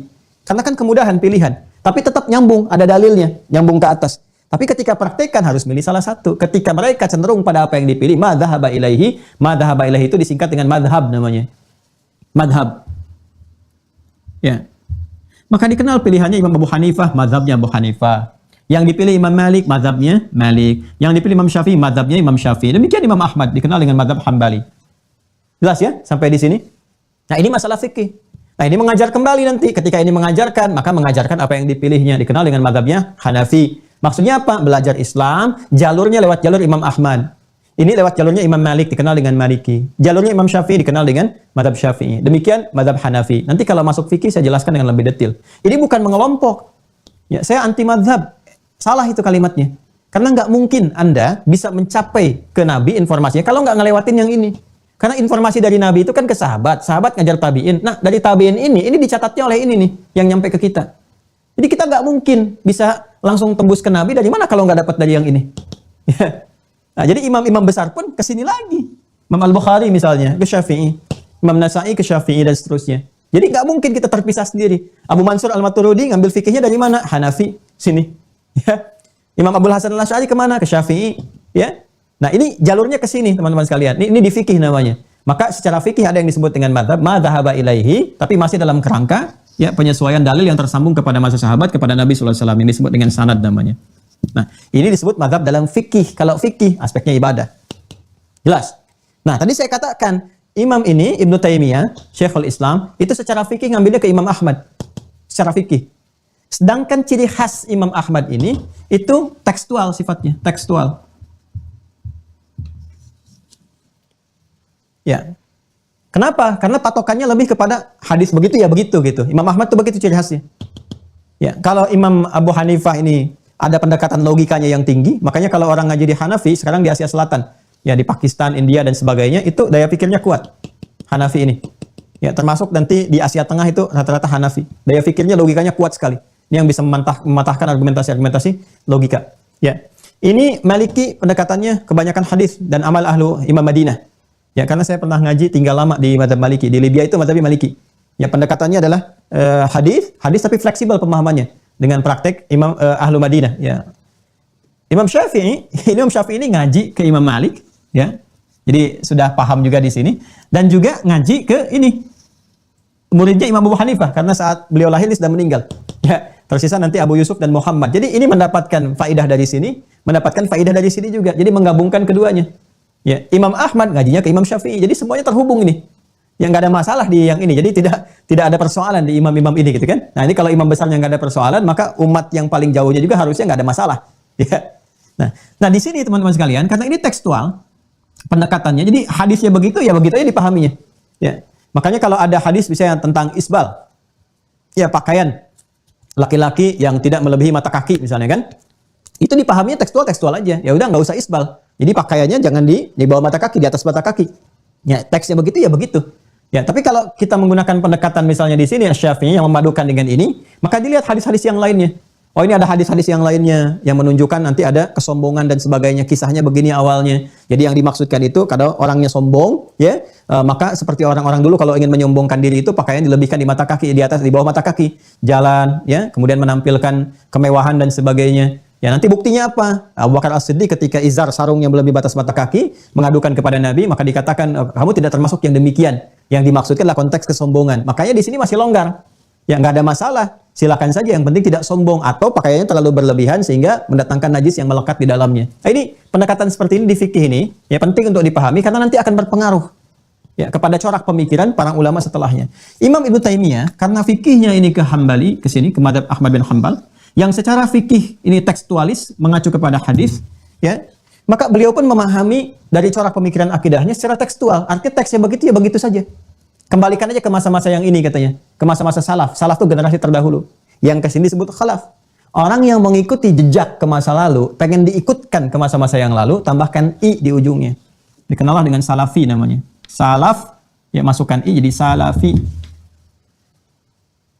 Jelas ya? Ya. Ini asalnya nih. Asal yang disebutkan dengan salafi itu asalnya begini. Ya, walaupun sebetulnya secara pemahaman objektifnya semua pasti salafi. Ya, jadi salaf itu bukan kelompok, bukan golongan. Ya, kenapa? Karena semua orang yang ibadah itu pasti mengacu kepada orang-orang sebelumnya. Nggak mungkin nggak ngacu pada orang sebelumnya. Cuman jalurnya dari mana? Secara fikih apakah Imam Abu Hanifah, Malik, Syafi'i atau Imam Ahmad? Ya kan? Secara akidah ngambil dari mana? Nanti kita lihat. Ya, kita lihat nanti. Ya, udah pasti ngambil dari orang-orang terdahulu. Nggak mungkin ini akan berubah. Sudah pasti jalurnya akan terhubung. Ya, jadi secara praktikal keseluruhannya, maka semua kita itu terhubung. Kita itu punya keistimewaan sanad yang menghubungkan semua apa yang kita kerjakan sekarang ataupun ilmu yang kita praktekkan terhubung terus sampai ke Nabi. Ya, sedangkan yang belajar dari Nabi kan generasi awal, generasi salaf ini. Jadi nggak mungkin salat kita beda dengan Nabi. Makanya kita ikut generasi awal, maka kita pun ikut salafi semuanya. Ya, cuma ketika itu direduksi pahamnya menjadi kelompok-kelompok tertentu, ya kan? Nah, itu maksudnya kelompok yang memahami secara tekstual, pokoknya pengen ikut ke sini sehingga dipopulerkanlah kemudian setelah itu ya dengan kelompok salafi yang tokohnya ya erat di dalamnya dengan Syekhul Islam Ibnu Taimiyah. Ya, makanya kalau di kelompok yang menghadirkan salafi sebagai kelompok itu, memahami salafi sebagai kelompok, ini patokannya pasti ngacunya ke sini nih. Ya, dasar awalnya. Lalu kemudian secara fikih akan ke sini jalurnya Imam Ahmad. Pendekatannya tekstual. Ya. Nah, ini dikembangkan kembali sehingga juga sebetulnya sih nggak ada masalah ya. Nggak ada masalah. Ya, kalau ini ingin memahami secara tekstual kembalikan ke sini, yang tadi juga ingin tekstual silahkan, kalau ingin memahami, membantah yang logika gunakan pendekatan takwil, bicara dan semuanya ijtihadi. Semua ijtihadi, ya. Karena itu di zaman ini metodologinya nanti disusun metodologi untuk memudahkan masyarakat di zamannya. Di zaman ini pun digunakan metodologi untuk memudahkan masyarakat memahaminya. Dan semua metodologinya itu metodologi yang dimaksud tidak keluar dari apa yang pernah diutarakan kemarin. Pembahasannya seputar ilahiyat, nubuat, ya, rububiyat, as-sam'iyat, asma wa sifat,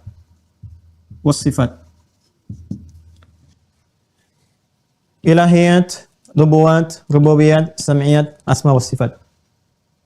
Ya. Kemudian oleh para imam di zamannya disederhanakan sesuai dengan kebutuhan masyarakat di zamannya supaya gampang dipahami. Ya, misal di zamannya Imam Abul Hasan Al-Asy'ari ilahiyat disampaikan, asma wa sifat disampaikan. Yang pokok-pokoknya ini nih, untuk memahami yang ini yang pokoknya ini, maka dikenal dengan 20 sifat itu. Bukan membatasi pada sifat 20, bukan, ya. Tapi semuanya itu disampaikan. Tapi kalau Anda ingin belajar yang pokok untuk mengenal, ya, dan mengetahui mendalami akidah sisi terdalam yang pokoknya, ini dari sekian ini yang pokok. Ya kan? Ya, semua disebutkan. Jadi ada yang salah memahami juga, membatasi sifat pada 20, bukan, itu keliru paham. Ya, itu keliru paham di sini.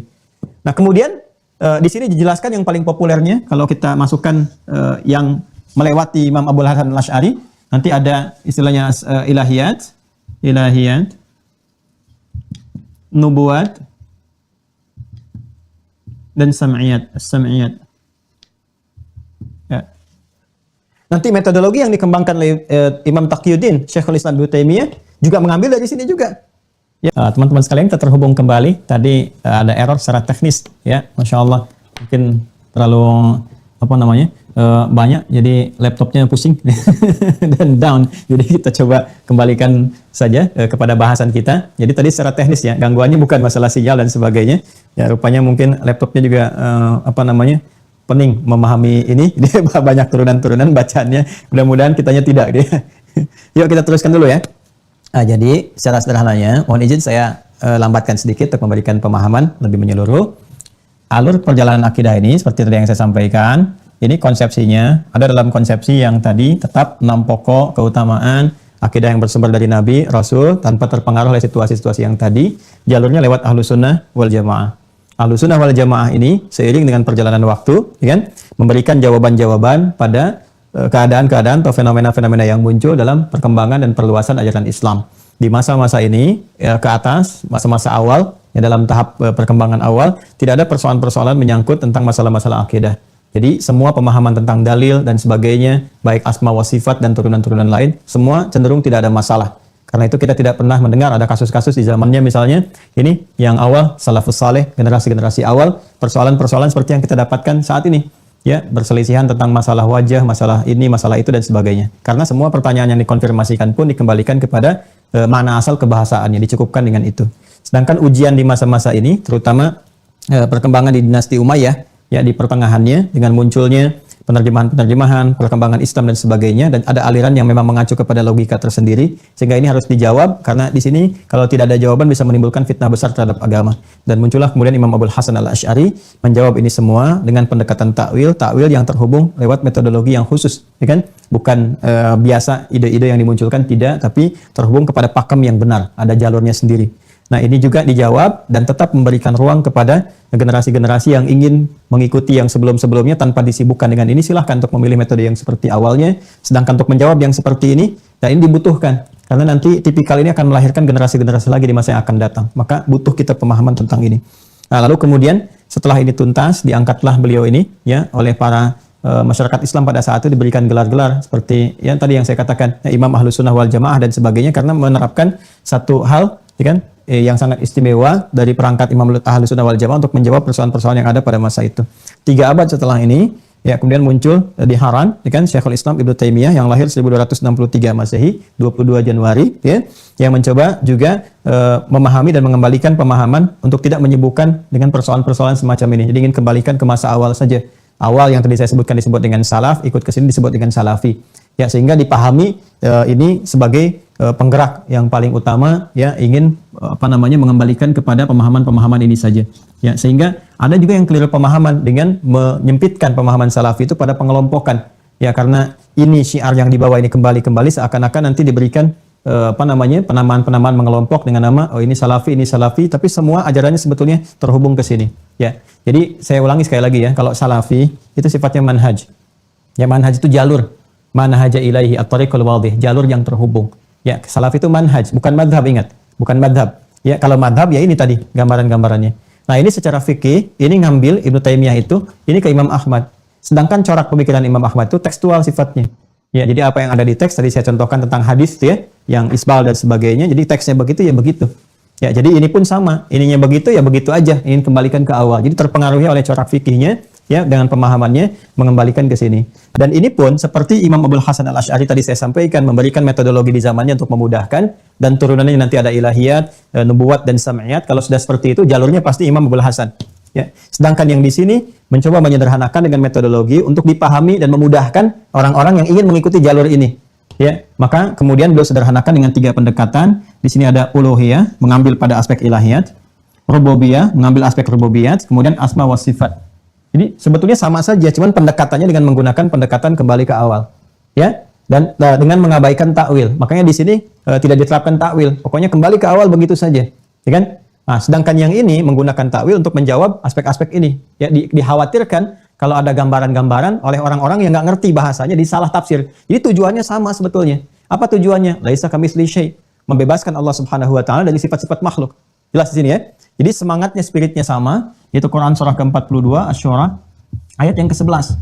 Ya, cuma metodologinya aja yang berbeda. Jadi semuanya sama. Laisa kamitsli syai', tanzihul ma'budil haq, ya, min sifat wa af'alil ma'bud. Ya, min sifat wa af'alil ibad, tanzihul ma'budil haq, ya, membebaskan, menyucikan Allah Subhanahu wa taala min sifat wa af'alil ibad, dari sifat-sifat dan perbuatan-perbuatan makhluk. Jadi Allah nggak boleh sama dengan makhluk. Ya, tidak boleh serupa, laisa kamitslihi syai'. Maka pendekatannya yang berbeda metodologinya. Kalau ini nggak mau pakai takwil, ya kan? Takut keliru takwil, singkatnya begitulah, ya kan? Kalau ini justru kalau nggak dipakai, nggak bisa nih menerangkan kepada yang ini. Kalau yang sudah paham sih nggak usah pakai takwil, silahkan. Tapi kalau orang-orang seperti ini dan orang yang memang nggak paham bahasa Arab dan diterjemahkan, jadi celaka nantinya. Guru ngajar di Indonesia menerjemahkan dia dengan tangan, ditangkap oleh murid, yang terbayang apa? Ya, memang nggak boleh dibayangkan, tapi citra di otak kita itu menerima ketika disebutkan tangan jadi persoalan, ya kan? Karena nggak sama dengan makna awalnya. Nah, maka dari itu ketika ditanyakan lebih jauh, bagaimana maksudnya ini dan itu, maka pendekatannya tidak ada yang bisa mendekati kecuali menggunakan yang ini. Jadi ini metodologi saja sebetulnya. Ya, nah kalau kita ingin ngambil jalur dari sini, Imam Abul Hasan Al-Asy'ari ini masih masuk di Ahlus Sunnah wal Jamaah. Ya. Ngambil pendekatan Imam Ibnu Taimiyah pun masih masuk di Ahlussunnah wal Jamaah. Yang disebut tadi salafi, ya, menyandarkan ini kepada kepada generasi-generasi awal. Kemudian kalaupun ingin mengambil Imam Maturidi, ya ini nggak jauh beda penguat Imam Abul Hasan Al-Asy'ari, Ahlussunnah wal Jamaah juga. Karena ini bukan Mu'tazilah, bukan Jabariyah, bukan Qadariyah, bukan Syiah, apalagi Khawarij. Jalurnya ini Ahlussunnah wal Jamaah.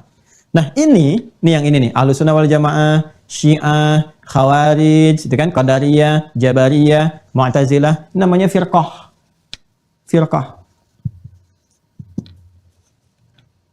Udah?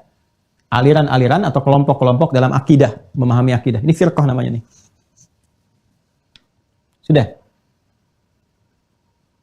Ini yang dimaksudkan Nabi bahwa umatku akan terbelah, kan? Terpecah kepada beberapa firqah, golongan-golongan dan sebagainya. Maka cari yang paling selamat, yang berpegang kepada kitab Allah dan sunnah Rasulullah SAW, ma'al jamaah. Makanya dimunculkan istilahnya Ahlus Sunnah wal Jamaah. Ya kan? Firqah najiyah istilahnya, golongan yang selamat. Ini Ahlussunnah wal Jamaah. Ya. Di luar ini apa? Ya, ini ada ini nih, Mu'tazilah, Jabariyah, Qadariyah, Syiah, Khawarij dan sebagainya. Ya. Mengambil jalur ini Ahlussunnah wal Jamaah, jalurnya pasti nggak ada yang lain kecuali 3 ini. Karena pendekatan yang paling masuk yang 3 ini. Ya, kalau mengambil dari jalurnya Imam Abu Hasan Al-Asy'ari, ya jalur yang tadi baik mengembalikan kepada awal, ya, ataupun nanti ingin menggunakan metode takwil untuk menerangkan ini, ya, hal-hal yang diserang oleh logika dan seterusnya menggunakan metode ini, maka jalurnya jalur Imam Abu Hasan Al-Asy'ari. Ketika kita mengikuti jalur ini disebut dengan Asy'ariyah namanya, Al-Asy'ariyah atau Asy'ari. Asy'ari. Ya, ma dhahaba ilaihi al-Imam Abu Hasan Al-Asy'ari. Apa yang condong diterapkan oleh Imam Abu Hasan Al-Asy'ari ini solusinya begini, ya kan? Makanya dikenal mazhabnya Asy'ari. Nah, ini mazhab. Seperti di fikih ada mazhab, ya Anda mengambil jalur menggunakan Imam Syafi'i, subuhnya pakai kunut jahr. Anda mengambil jalur Imam Malik, subuhnya pakai kunut silent, ya, tidak jahr. Sebelum rukuk, kalau Syafi'i setelah rukuk. Nanti di fikih saya terangkan. Anda mengambil jalur Imam Ahmad, subuh tidak pakai kunut, tapi kunutnya nazilah. Anda mengambil jalur Imam Abu Hanifah, tidak ada kunut dalam subuhnya. Ya, sampai sini. Ini fikih namanya. Kalau di akidah, Anda mengambil jalurnya ini dengan pendekatan-pendekatan ini, kembalikan ke awal teks. Kalau ada masalah logika, selesaikan dengan takwil. Ini jalurnya Asy'ari. Ya, dikenalnya dengan kelompok Asy'ariyah, ya kan? Yang mengikutinya maksudnya, jalurnya Asy'ariyah, mazhabnya Asy'ari. Jelas? Yang mengambil jalur ini Imam Ibnu Taimiyah dan sebagainya, ya kan? Saya katakan sebagainya turunan ke bawah, nanti ada murid-muridnya, Ibnu Qayyim Al-Jauziyah dan sebagainya. Ini melekatkan pada awal ini sehingga pada awal generasi awal sehingga mengenalkan dirinya dengan salafi. Ya, salafi. Walaupun asal kata salaf itu asalnya manhaj. Ya, tapi cenderung diambil maknanya ingin mengembalikan ke sini sehingga membentuk sebuah penamaan ciri khas dengan mengenalkan diri dengan salafi. Ya, sehingga dikesankan bahwa salafi ini sekarang adalah bentuk kelompok. Ya, kalau dikaitkan dengan ke sini, Syekhul Islam Ibnu Taimiyah. Ini tidak disebut dengan Taimi tapi lebih mempopulerkan kepada metodologi yang dibangunnya. Ya sudah, kita ingin ikut salaf maka dikenal dengan salafi. Sebetulnya kalau coraknya ingin didetilkan ya ikutnya ke sini juga, Imam Ahmad juga. Nggak ada beda dengan yang lainnya, ikut ke Syafi'i juga. Jalurnya jalur Imam Syafi'i. Ya ini jalurnya ke sini juga Imam Ahmad juga. Ini jalur fikihnya ke Imam Ahmad, jalur akidahnya ke Imam Ibnu Taimiyah. Walaupun nama yang digunakan salafi. Ya, secara objektif ini salafi juga. Jalurnya apa? Ya, mazhab akidahnya ini Imam Abu Hasan Al-Asy'ari, ya. Kemudian apalagi fikihnya bisa macam-macam. Ada yang ke Hanafi, seperti Imam Maturidi ini, Abu Mansur At-Turudi ini senafas dengan Abu Hasan Al-Asy'ari. Sehingga ada yang tidak membedakan. Jadi sama-sama pemikirannya. Walaupun ini nanti ya ada penekanan sedikit di aspek pendalaman akhlak ke tasawuf, gitu kan? Dan pendalaman fikihnya ke Hanafi, maka ada yang memisahkan. Ya, ini metodologinya ini apa namanya menekankan di penekanan ke sini. Ya, jadi ada yang memisahkan baik itu ikut kepada Abu Mansur Al-Maturidi yang sezaman dengan ini, tapi masih serupa dengan ini, ya, ataupun Ibnu Taimiyah, tapi sepakat keseluruhannya, baik Ibnu Taimiyah ataupun penguatan di sini Abu Mansur Al-Maturidi ataupun Imam Abu Hasan Al-Asy'ari, semuanya mengacu kepada Ahlussunnah wal Jamaah. Dan semuanya mengacu pada generasi salaf karena ini pun salaf juga. Ya. Itu Abu Hasan Al-Asy'ari itu hidupnya sezaman dengan ini orang-orang salaf ini yang di awal-awal, ya kan? Bahkan beliau menguatkan pendapat Imam Ahmad yang mengatakan Quran bukan makhluk. Jelas. Dan ketika menguatkan pendapat Imam Ahmad ini pendekatannya menggunakan takwil. Jelas ya? Nah, jadi itu sebetulnya pembelaan pada generasi salaf. Ini salaf. Ini bahkan khalaf ini. Ya. Kalau kita mau jujur, ini salaf generasi yang awal. Ya, ini salaf juga Al-Maturidi generasi awal. Ini khalaf abad ke-13. Ya kan? Nah, hanya ketika ini membawa syiar bahwa ini mengembalikan ke awal, ini kemudian membawa penamaan kepada salafi. Yang dimaksud dengan salafi ataupun kalau ada sekarang misalnya jamaah, kelompok dan sebagainya, ini maksudnya ke sini nih. Ya, secara akidah belajarnya pasti ini. Ya, tauhid, uluhiyah, rububiyah, asma wa sifat jalurnya ini. Ya, terus kalau Anda mendapatkan sam'iyat, nubuwat, ilahiyat, jalurnya pasti ke sini. Ya, jadi semuanya ada di kelompok Ahlussunnah wal Jamaah. Ya, tinggal metodologinya mau ngambil yang mana. Ya, jadi nggak usah bertentangan. Ya, kalau saya mengajarkan terbuka saja gitu kan. Walaupun pada prakteknya ya selalu ada yang seperti itu. Ya, selalu ada yang merasa bahwa ini yang paling benar, ini ada kekurangan, semua yang namanya ijtihad manusia pasti ada benar salahnya. Tapi sepanjang mengacu pada dalil yang benar, ya insya Allah lebih utama dibandingkan dengan yang ini, yang nggak jelas yang keluar dari pakem-pakem yang utuh. Ini pakemnya masih sama, rukun imannya sama, serupa juga, sholatnya serupa, cuman nanti perbedaannya cuma pada metodologi, pemahaman, dengan niat yang sama, laisa kamitslihi syai', cuma metodologinya yang berbeda. Dan semuanya punya acuan dalil-dalil yang bisa dipertanggungjawabkan. Singkatnya ini mengembalikan kepada pemahaman yang ini saja. Yang ini juga sama pemahamannya ke sini, hanya untuk menjawab yang ahli logika gunakan pendekatan ini. Nah, takwil ini yang tidak populer kan di awal ini karena belum ada tuntutannya. Jadi ini nggak mau menggunakan ini lagi, nggak usah pakai takwil, langsung aja ke sini. Ini gambarannya seperti ini. Nah, cuman pada prakteknya kan situasi-situasi berkembang secara politik ya dan sebagainya. Ada pergolakan-pergolakan. Ini kan masih awal abad-abad pertengahan nih. Ini kan abad ke-13. Ya, masih ada pergolakan secara politik global dengan Eropa dan sebagainya. Ada perang salib, ada ini, ada itu dan seterusnya. Ini pun masih suasana jihad. Ibnu Taimiyah kan wafatnya dalam jihad juga. Ya, dan ketika beliau meninggal itu ayat favoritnya kan yang beliau bacakan. Ya innal muttaqina fi jannatin wa nahar fi maq'adi sidqin inda malikin muqtadir. Kan? Dan wafat dalam keadaan sedang membaca ayat itu. Jadi ini orang saleh juga, ini juga orang saleh, semua orang saleh, tidak ada masalah di sini. Dan banyak sekali pertemuan-pertemuannya. Perbedaannya cuma masalah itu saja, tipisnya di situ. Pertemuannya banyak. Nah, hanya nanti secara politik berpengaruh, terutama saat masuk di abad ke-18. Sudah ada pengaruh macam-macam secara politis dan seterusnya. Ya, puncaknya di masa-masa ini kan masih pertengahan nih, masih baiklah, masih stabil di masa-masa keislaman itu. Menyebar, masyarakat muslim terbagi pada 3 bagian yang ahli sunnah wal jamaah. Jalurnya Asy'ariyah, al-Asy'ariyah. Ini ikut ke Imam Abul Hasan al-Asy'ari.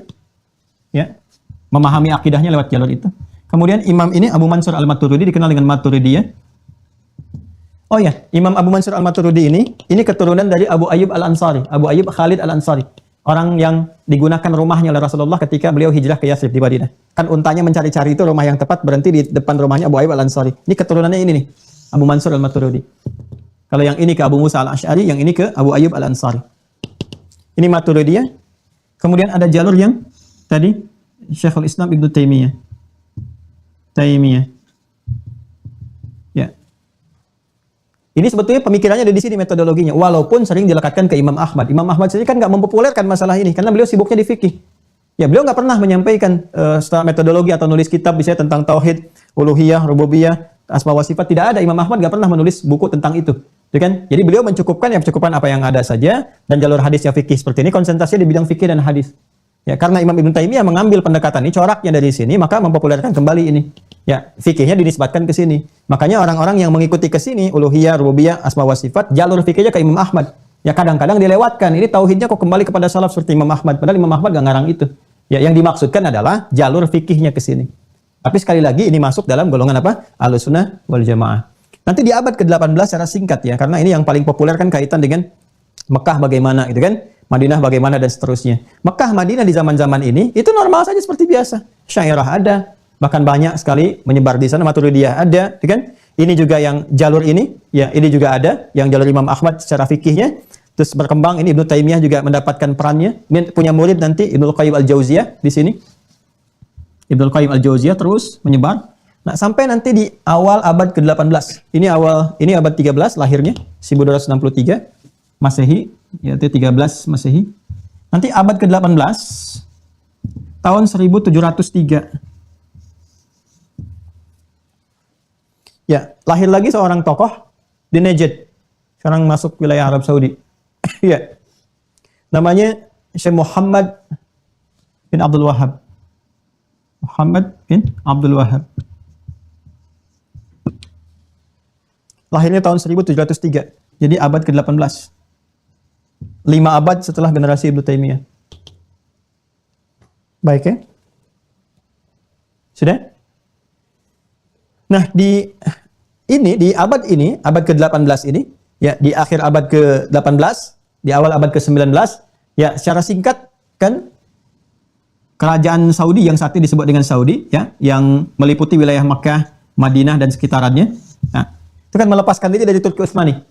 Ya, sebelum kekhilafan Turki Utsmani itu habis di tahun 1924, ya, ini melepaskan diri. Secara politik juga nanti ada gerakan-gerakan yang lainnya dan sebagainya. Secara singkat, generasi Ali Saud, ya, kemudian mengambil pemerintahan secara terpisah, ya, melepaskan diri dari kekuasaan Turki Utsmani, kemudian membuat pemerintahannya tersendiri, keluarga Ali Saud ini, makanya disebut dengan Saudi sekarang. Saudi itu dari keluarga Ali Saud, ya, dari keluarga Ali Saud, karena biasanya gini, kalau di Arab itu satu yang mengambil kekuasaan, nah itu kan sistemnya kabilah. Dan kabilah itu sistem kekeluargaan, makanya menggunakan pendekatan-pendekatan bani atau ali. Ya, untuk membedakan dengan bani ini menggunakan al keturunan kekeluargaan. Kalau dulu kan setelah pengganti dari Rasulullah SAW, kan Abu Bakar, penggantinya lagi Omar, Utsman, Ali. Setelah itu kan Bani Umayyah dinastinya itu. Ya, untuk membedakan dengan itu menggunakan al itu keluarga keturunan. Makanya nanti setelah dari awal ini melepaskan diri, ini yang mengambil pemerintahan dan menguasainya keturunan ini saja dari generasi Ali Saud. Ya. Nah, saat ini kemudian mendirikan pemerintahan sendiri yang mencakup wilayah-wilayah yang dikenal dengan sekarang Saudi Arabia. Ya, Saudi Arabia, Al-Arabiyah As-Saudiyah. Bahasa Arabnya itu Al-Mamlakah Al-Arabiyah, kerajaan Al-Mamlakah Al-Arabiyah As-Saudiyah. Ini. Ya kan? Kerajaan Arab Saudi, diterjemahkan ke kita kerajaan Arab Saudi. Sistemnya kerajaan wilayah Arab yang memerintahnya generasi Saudi. Jelas ya? Dari Saudi ini dari Alus Saud. Nah, ini punya sahabat. Bersahabat dengan siapa? Ini Syekh Muhammad bin Abdul Wahab. Syekh Muhammad bin Abdul Wahab ini ngaji fikihnya jalurnya Hambali. Jelas? Jalurnya Hambali. Nah, kemudian jalur akidahnya ke sini Ibnu Taimiyah. Otomatis biasanya kalau Imam Ahmad itu, ya walaupun Imam Ahmad kan nggak pernah berjumpa dengan Ibnu Taimiyah karena jauh masanya. Ya, ini abad 13 Masehi, ini masih jauh di sini, ini abad ke-9, gitu kan? Ya, jadi nggak ketemu nih, ada berapa? 4 abad terpisah, gitu kan? Nah, cuma ini kan beristihad sesuai masanya. Ini jalurnya ke sini, fikihnya Hambali, dan pemahaman akidahnya belajar dari sini. Ya, tersibuka oleh pemikiran Ibnu Taimiyah. Jadi ke sini. Maka ketika dinasti Saudi ini kemudian menguasai pemerintahan dan menjadikan ini sebagai Mamlakah Arabia Saudiyah sampai dengan sekarang, beliau sahabatan dengan ini Syekh Muhammad bin Abdul Wahab, maka diminta kepada Syekh Muhammad bin Abdul Wahab ini untuk merumuskan, ya, mengambil satu madhab saja, ya, untuk diterapkan di wilayah Saudi ini supaya tidak ada perbedaan dari masyarakat dari sejak kecil dan seterusnya. Jadi semua yang diajarkan itu satu pakem aja, ya, supaya nggak ada beda, nggak ada ribut-ribut dan sebagainya. Maka karena beliau madhabnya itu Hambali ke sini, maka diterapkan fikihnya Imam Ahmad bin Hambal. Jelas ya? Ini asal mulanya di Saudi, sekarang fikihnya Ahmad bin Hambal. Mulanya Syafi'i, sebelum Syafi'i Maliki. Ya, jadi di Mekah, di Madinah itu, di zaman-zamannya Imam Malik, itu fikihnya Maliki itu. Di Madinah itu Maliki, karena Imam Malik itu lahir di Madinah, tumbuh di Madinah, wafatnya pun di Madinah. Madhabnya Maliki. Awas jangan salah ya, ini kadang-kadang ada yang, mohon maaf, tidak sampai pemahaman ini karena mungkin informasinya belum menyeluruh. Ya, jadi kalau Anda mau bicara Madinah, Mekah misalnya, ini kota suci, bagus, betul, nggak ada masalah di sini. Nabi tempat lahirnya di Mekah, hijrah ke Madinah, berkehidupan di sini sampai wafat di Madinah, jelas.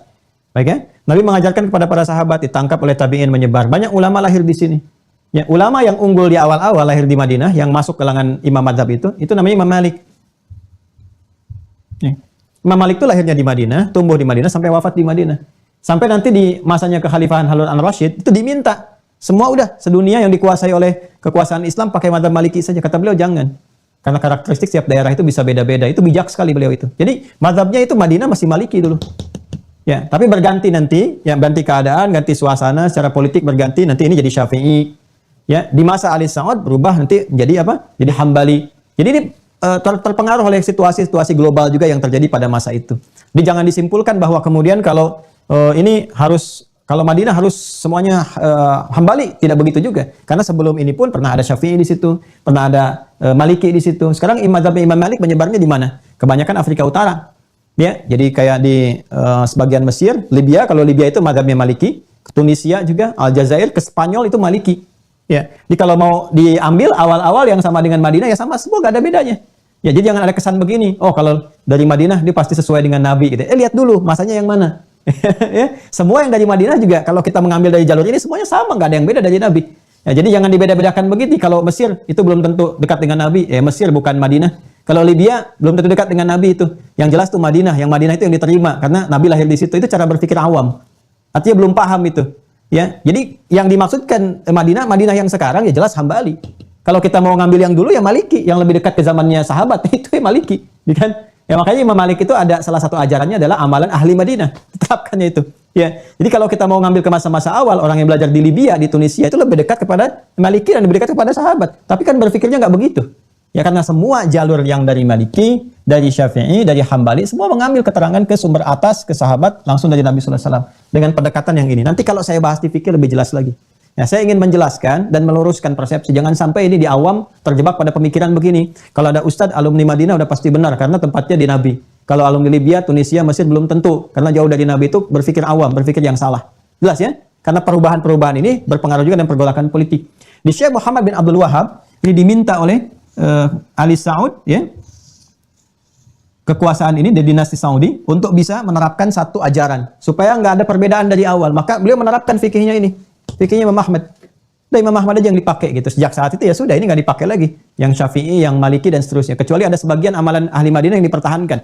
Ya, seperti apa misalnya? Tarawih. Ya, kalau tarawih kan 23 di Mekah itu.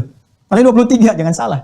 Silakan kalau Anda Ramadan di Mekah 23. Ya kan? Sedangkan ini kan yang dipopulerkan berapa? 11. Jadi jangan katakan kalau dari sana misalnya harus 11. Kalau nggak 11, nggak sesuai Nabi, tidak juga. Ini buktinya di Mekah 23. Di Madinah berapa? Lebih banyak lagi, 36. Ya, apakah yang 11 salah? Tidak. Karena Nabi juga pernah 11. Ternyata 11 itu standar. Standar nanti di fikih saya jelasin deh biar tuntas gitu. Ya, Nabi itu 11. 11 itu bacanya panjang-panjang. Rakaat pertamanya bisa 5 juz, 20 halaman. Ya, 5 juz 10 halaman itu rakaat pertamanya sampai dengan An-Nisa itu, sampai ayat 176. Itu Nabi rakaat pertama. Siapa yang bisa niru? Akhirnya nanti Umar, ya supaya bacaannya yang panjang, tetap bertahan, dipecah rakaatnya. Cara gampangnya begitu. Pecah, dibagi 2 aja supaya yang berdirinya itu tadinya lama banget. Dibagi 2 supaya tetap sama bacaannya dengan bacaan Nabi. Bagi 2 dari 5 juz bagi 2 juz setengah satu rakaatnya, gitu kan? Itu 2 juz setengah ya 11 kan? Setiap satu rakaat dibagi 2 tinggal kalikan 2 kan? Ya kan? Kalau satu rakaat dibagi 2 bacaan kali 2, 11 kali 2 22 kan? Tambah witir 1 23. Itu asalnya 23 pun sebetulnya sumbernya mengarah ke 11 juga. Tapi kalau 11 bacaannya panjang. Ya. Ya jadi bacaannya panjang-panjang, bukan dibaca Allahu Akbar, Yasin, Allahu Akbar. Bukan begitu juga. Ya, 23 juga masih panjang bacaannya. Nanti kalau ingin dipecah lagi jadi 36, witirnya 1. Ini yang dipraktekkan di Madinah. Ini sebetulnya seperti itu, nggak ada bedanya. Nggak ada masalah. Yang masalah itu yang nggak sholat. Jadi ini dipraktekkan di sini, ya kan? Madhabnya menggunakan secara fikih ke Ahmad bin Hanbal, secara akidah ke sini. Nah, cuman kan pergolakan politik waktu itu kan masih kuat. Sentimennya masih tinggi. Ya, apa yang dibawa oleh Turki Utsmani kan jadi anti semua. Turki Utsmani kan dekatnya ke Hanafi. Ya, dekat dengan Syafi'i juga. Jadi kayak sedangkan pemikiran mazhab Syafi'i di fikih berbeda dengan pemikiran Imam Ahmad. Ya, ada coraknya sendiri gitu ya, apalagi ke Hanafi. Ya, semacam nanti ada zikir, tasawuf misalnya dan seterusnya. Kemudian tabarruk. Itu kan ada beberapa bagian-bagian tertentu yang detailnya berbeda dengan pemahaman yang di Hambali. Akhirnya apa yang terjadi? Ya, pemahaman berbeda di masalah fikih berpengaruh ke akidah. Yang tadinya babnya fikih masuk ke akidah. Seperti tabarruk, persoalan kuburan dan sebagainya. Pemahaman tentang masjid di atas kubur atau dekat dengan kubur. Itu kan masalah fikih asalnya. Tapi ditarik nanti ke akidah. Ya, dan situasi politik memengaruhi itu semua. Karena ini kan bahasanya kan diprovokasi juga nanti oleh orang-orang luar. Dari orientalis lagi pada akhirnya. Ya, nanti kalau baca sejarah lebih lengkap lagi. Kalau mau saya terangkan sirah lebih lengkap. Ada pengaruh Inggris, pengaruh macam-macam dan sebagainya. Bagaimana caranya supaya umat Islam itu pecah aja? Akhirnya dibuat ini sentimen anti Turki Utsmani. Di sini, seakan-akan kesannya bebas dari penjajahan. Padahal nggak ada yang jajah. Semua terada dalam wilayah Islam. Akhirnya dibentuklah semacam sentimen-sentimen. Ya, sehingga muncul kesannya bahwa ini nanti dibantu Inggris, bantu macam-macam, terus dibuat supaya pertentangan supaya pecah aja umat Islam. Nah, tugas kita mengembalikan ke awal supaya bertemu di titik harmoni. Ya, kalau ada perbedaan-perbedaan persepsi di masalah politik, masalah macam-macam, jangan menjadikan ukhuwah Islam itu putus. Itu yang kita bawa misinya. Jadi kalau mau yang ke sini, ya itu pilihan silahkan. Ini ke sini ini pilihan. Nah, ini karena terbawa oleh situasi itu, ya maka mazhabnya dilekatkan di situ karena tokohnya ini Syekh Muhammad bin Abdul Wahhab, tokohnya ini maka sering dikenal pada saat itu Saudi ini sudah mengambil mazhabnya ini, dikenal dengan Syekh Abdul Wahhab, pengikutnya disebut Wahabi. Dari sini muncul istilah kata Wahabi. Tuh, sampai kaget penghapus jatuh. Nah, inilah awal mula istilahnya muncul Wahabi. Tapi jalurnya ke sini juga. Nah, cuma karena waktu itu kan persoalannya sudah tersisa, ya, sisa-sisa Khalifah Utsmani kan Hanafi dengan Syafi'i kebanyakan munculnya itu. Jadi praktek di masyarakatnya pun ya kayak misalnya kunut subuh kan, desain-desain seperti pemahaman tentang aplikasi ya baik persoalan-persoalan sosial ataupun persoalan-persoalan menyangkut masalah alam kubur, dalam konteks ini kuburan, pemahaman fikih dan sebagainya dipahami berbeda. Akhirnya apa yang terjadi? Asar-asar yang ada, ya kan? Yang dianggap berbeda dengan pemahaman ini, yaitu dikondisikan sesuai dengan pemahaman ini. Ada sebagian bangunan misalnya yang diratakan dan sebagainya. Ini nggak sepakat, hanya muncul di sini sentimen yang berkembang luas sampai sekarang. Ya, nah pendekatannya sebetulnya juga ini ada yang miss di lapangan pada prakteknya itu. Ya, contoh misalnya kasusnya ziarah kubur. Ibnu Taimiyah ketika melihat suasana pada masa itu, ada praktek ziarah kubur yang dalam pandangan beliau itu nggak sesuai. Bukan masalah ziarahnya, tapi persoalan-persoalan untuk memintanya dengan cara yang tidak tepat. Ya, saya gambarkan begini nih, di masa-masa awal ini, itu kan di Madinah, di makam Nabi ya, kalau kita ziarah itu, ke makam Nabi itu, masuk dari Babu Salam, keluar di pintu Baqi itu kan ada lubang tuh. Ya, asalnya kan terbuka tuh. Ya, pagar sebelum ada lubang terbuka sebelum dijaga itu setiap dibersihkan, itu teman-teman yang cerita itu dibersihkan, terus lalu ada kertas banyak, numpuk dalam bahasa apapun. Ya, ada yang minta ini, minta itu, macam-macam lewat kertas dan sebagainya. Anda bisa bayangkan. Dan gambaran-gambaran yang terjadi ketika dibawa ke praktek lapangan tidak seperti konsepsi yang diawalkan dalam ziarah itu. Ya, ziarah kan kita datang dengan mendoakan, mohon kebaikan-kebaikan dan sebagainya, dan turunan-turunan fikih lain yang mungkin ada perbedaan pendapat, itu khilaf yang biasa. Ya, tapi kalau praktek-praktek yang sudah berbeda misalnya sifatnya, ya misalnya minta kepada kubur dalam konteks ini bukan dalam konteks tawasul yang dibenarkan, ya, atau dengan cara-cara yang tidak tepat, itu yang disorot oleh Ibnu Taimiyah. Ya, sehingga tidak memunculkan hal-hal yang bertentangan dengan nilai-nilai akidah yang murni. Makanya beliau membawa sebuah syiar, ya, pemurnian akidah dan sebagainya. Maksudnya bukan melarang ziarah, ya, tapi kadang-kadang di lapangan dipahami dengan hal yang berbeda.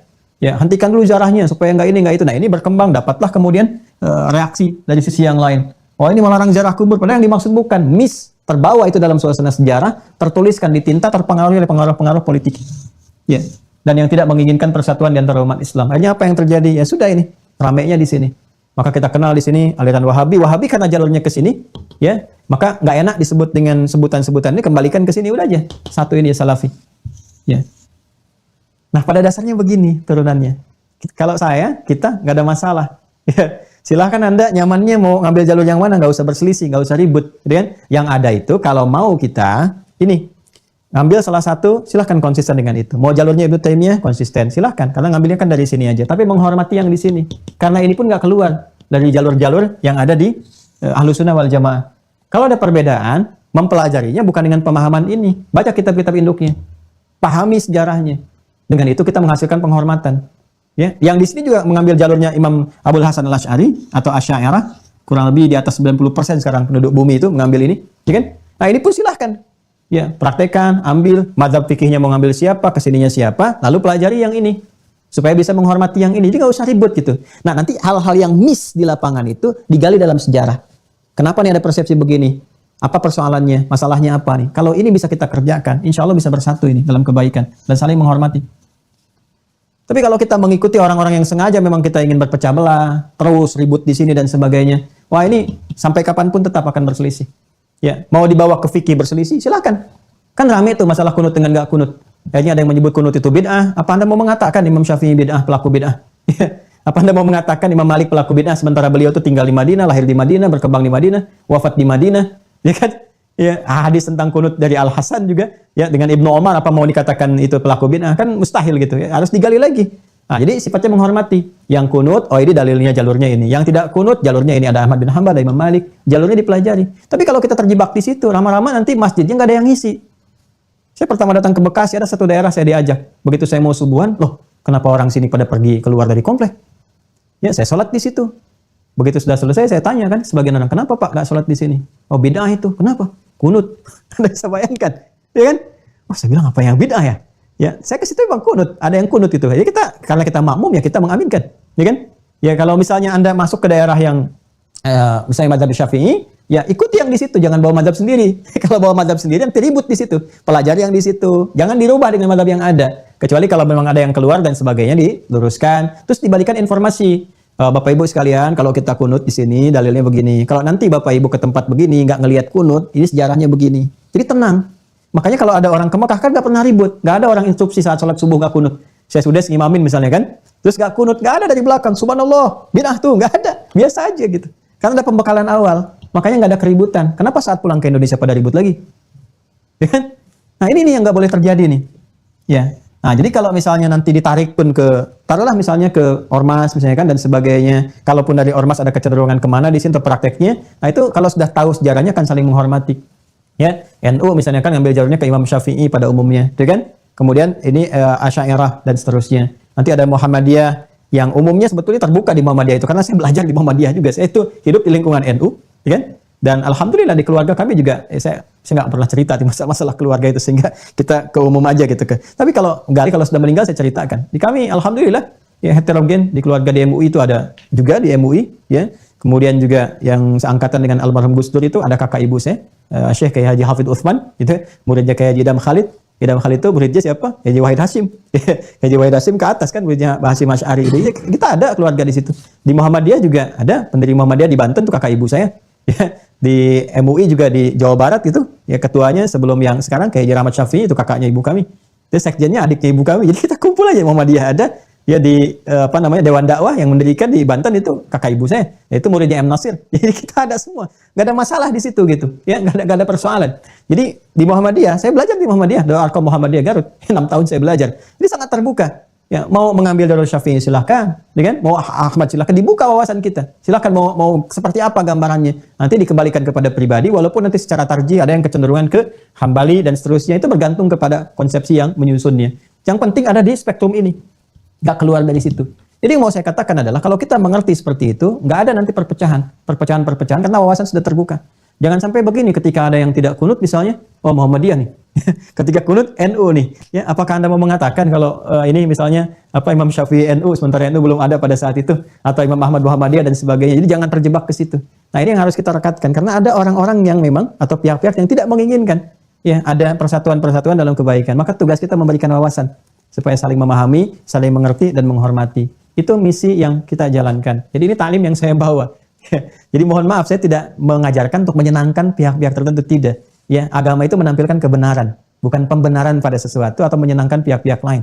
Ya, kadang-kadang kalau kita nyampaikan begini tuh, ada orang-orang yang memang tidak senang ya dimunculkannya ya ini aliran di sini senang, di sana senang, harus menyenangkan berbagai pihak. Bukan, itu cara berpikir yang salah. Kita itu harus objektif. Kalau yang lain ada dalil, sampaikan dalilnya. Anda boleh menguatkan dalil Anda, sah. Tapi jangan sampai menepikan dalil yang lain. Kalau seperti itu namanya, Anda meyakini sebagian dari ajaran dan menafikan sebagian yang lain. Itu perilaku ahli kitab zaman dulu. Yu'minuna bi ba'd wa yakfuruna bi ba'd. Itu bahaya. Ya, yang harus kita tampilkan adalah kalau ini begini, dalilnya apa? Landasannya apa? Kita terangkan secara jelas. Kalau ini begini, dalilnya apa? Landasannya apa? Terangkan. Adapun pilihan, kita nggak bisa paksakan. Nabi aja kan diutus bukan untuk memaksa. Fadzakir innama anta mudzakir lasta 'alaihim bimusaitir. Itu. Ingatkan, terangkan, tugas kamu untuk mengingatkan, bukan memaksa orang. Jadi kalau Nabi aja risalahnya adalah untuk mengajak, menyampaikan kebaikan, bukan memaksa, maka siapa hidayah harus memaksa orang lain? Gitu ya? Nah, kalau misalnya dengan penjelasan ini belum pas, belum cocok, tidak ada masalah. Tapi kan tidak harus bermusuhan, gitu kan? Tidak harus mencela. Anda boleh saja silahkan mau mengambil jalur Imam Ibnu Taimiyah, boleh silahkan. Ngambil jalur ini silahkan. Ya, tapi kalau kita misalnya memilih salah satu, bukan berarti harus menjadikan itu bermusuhan, tidak.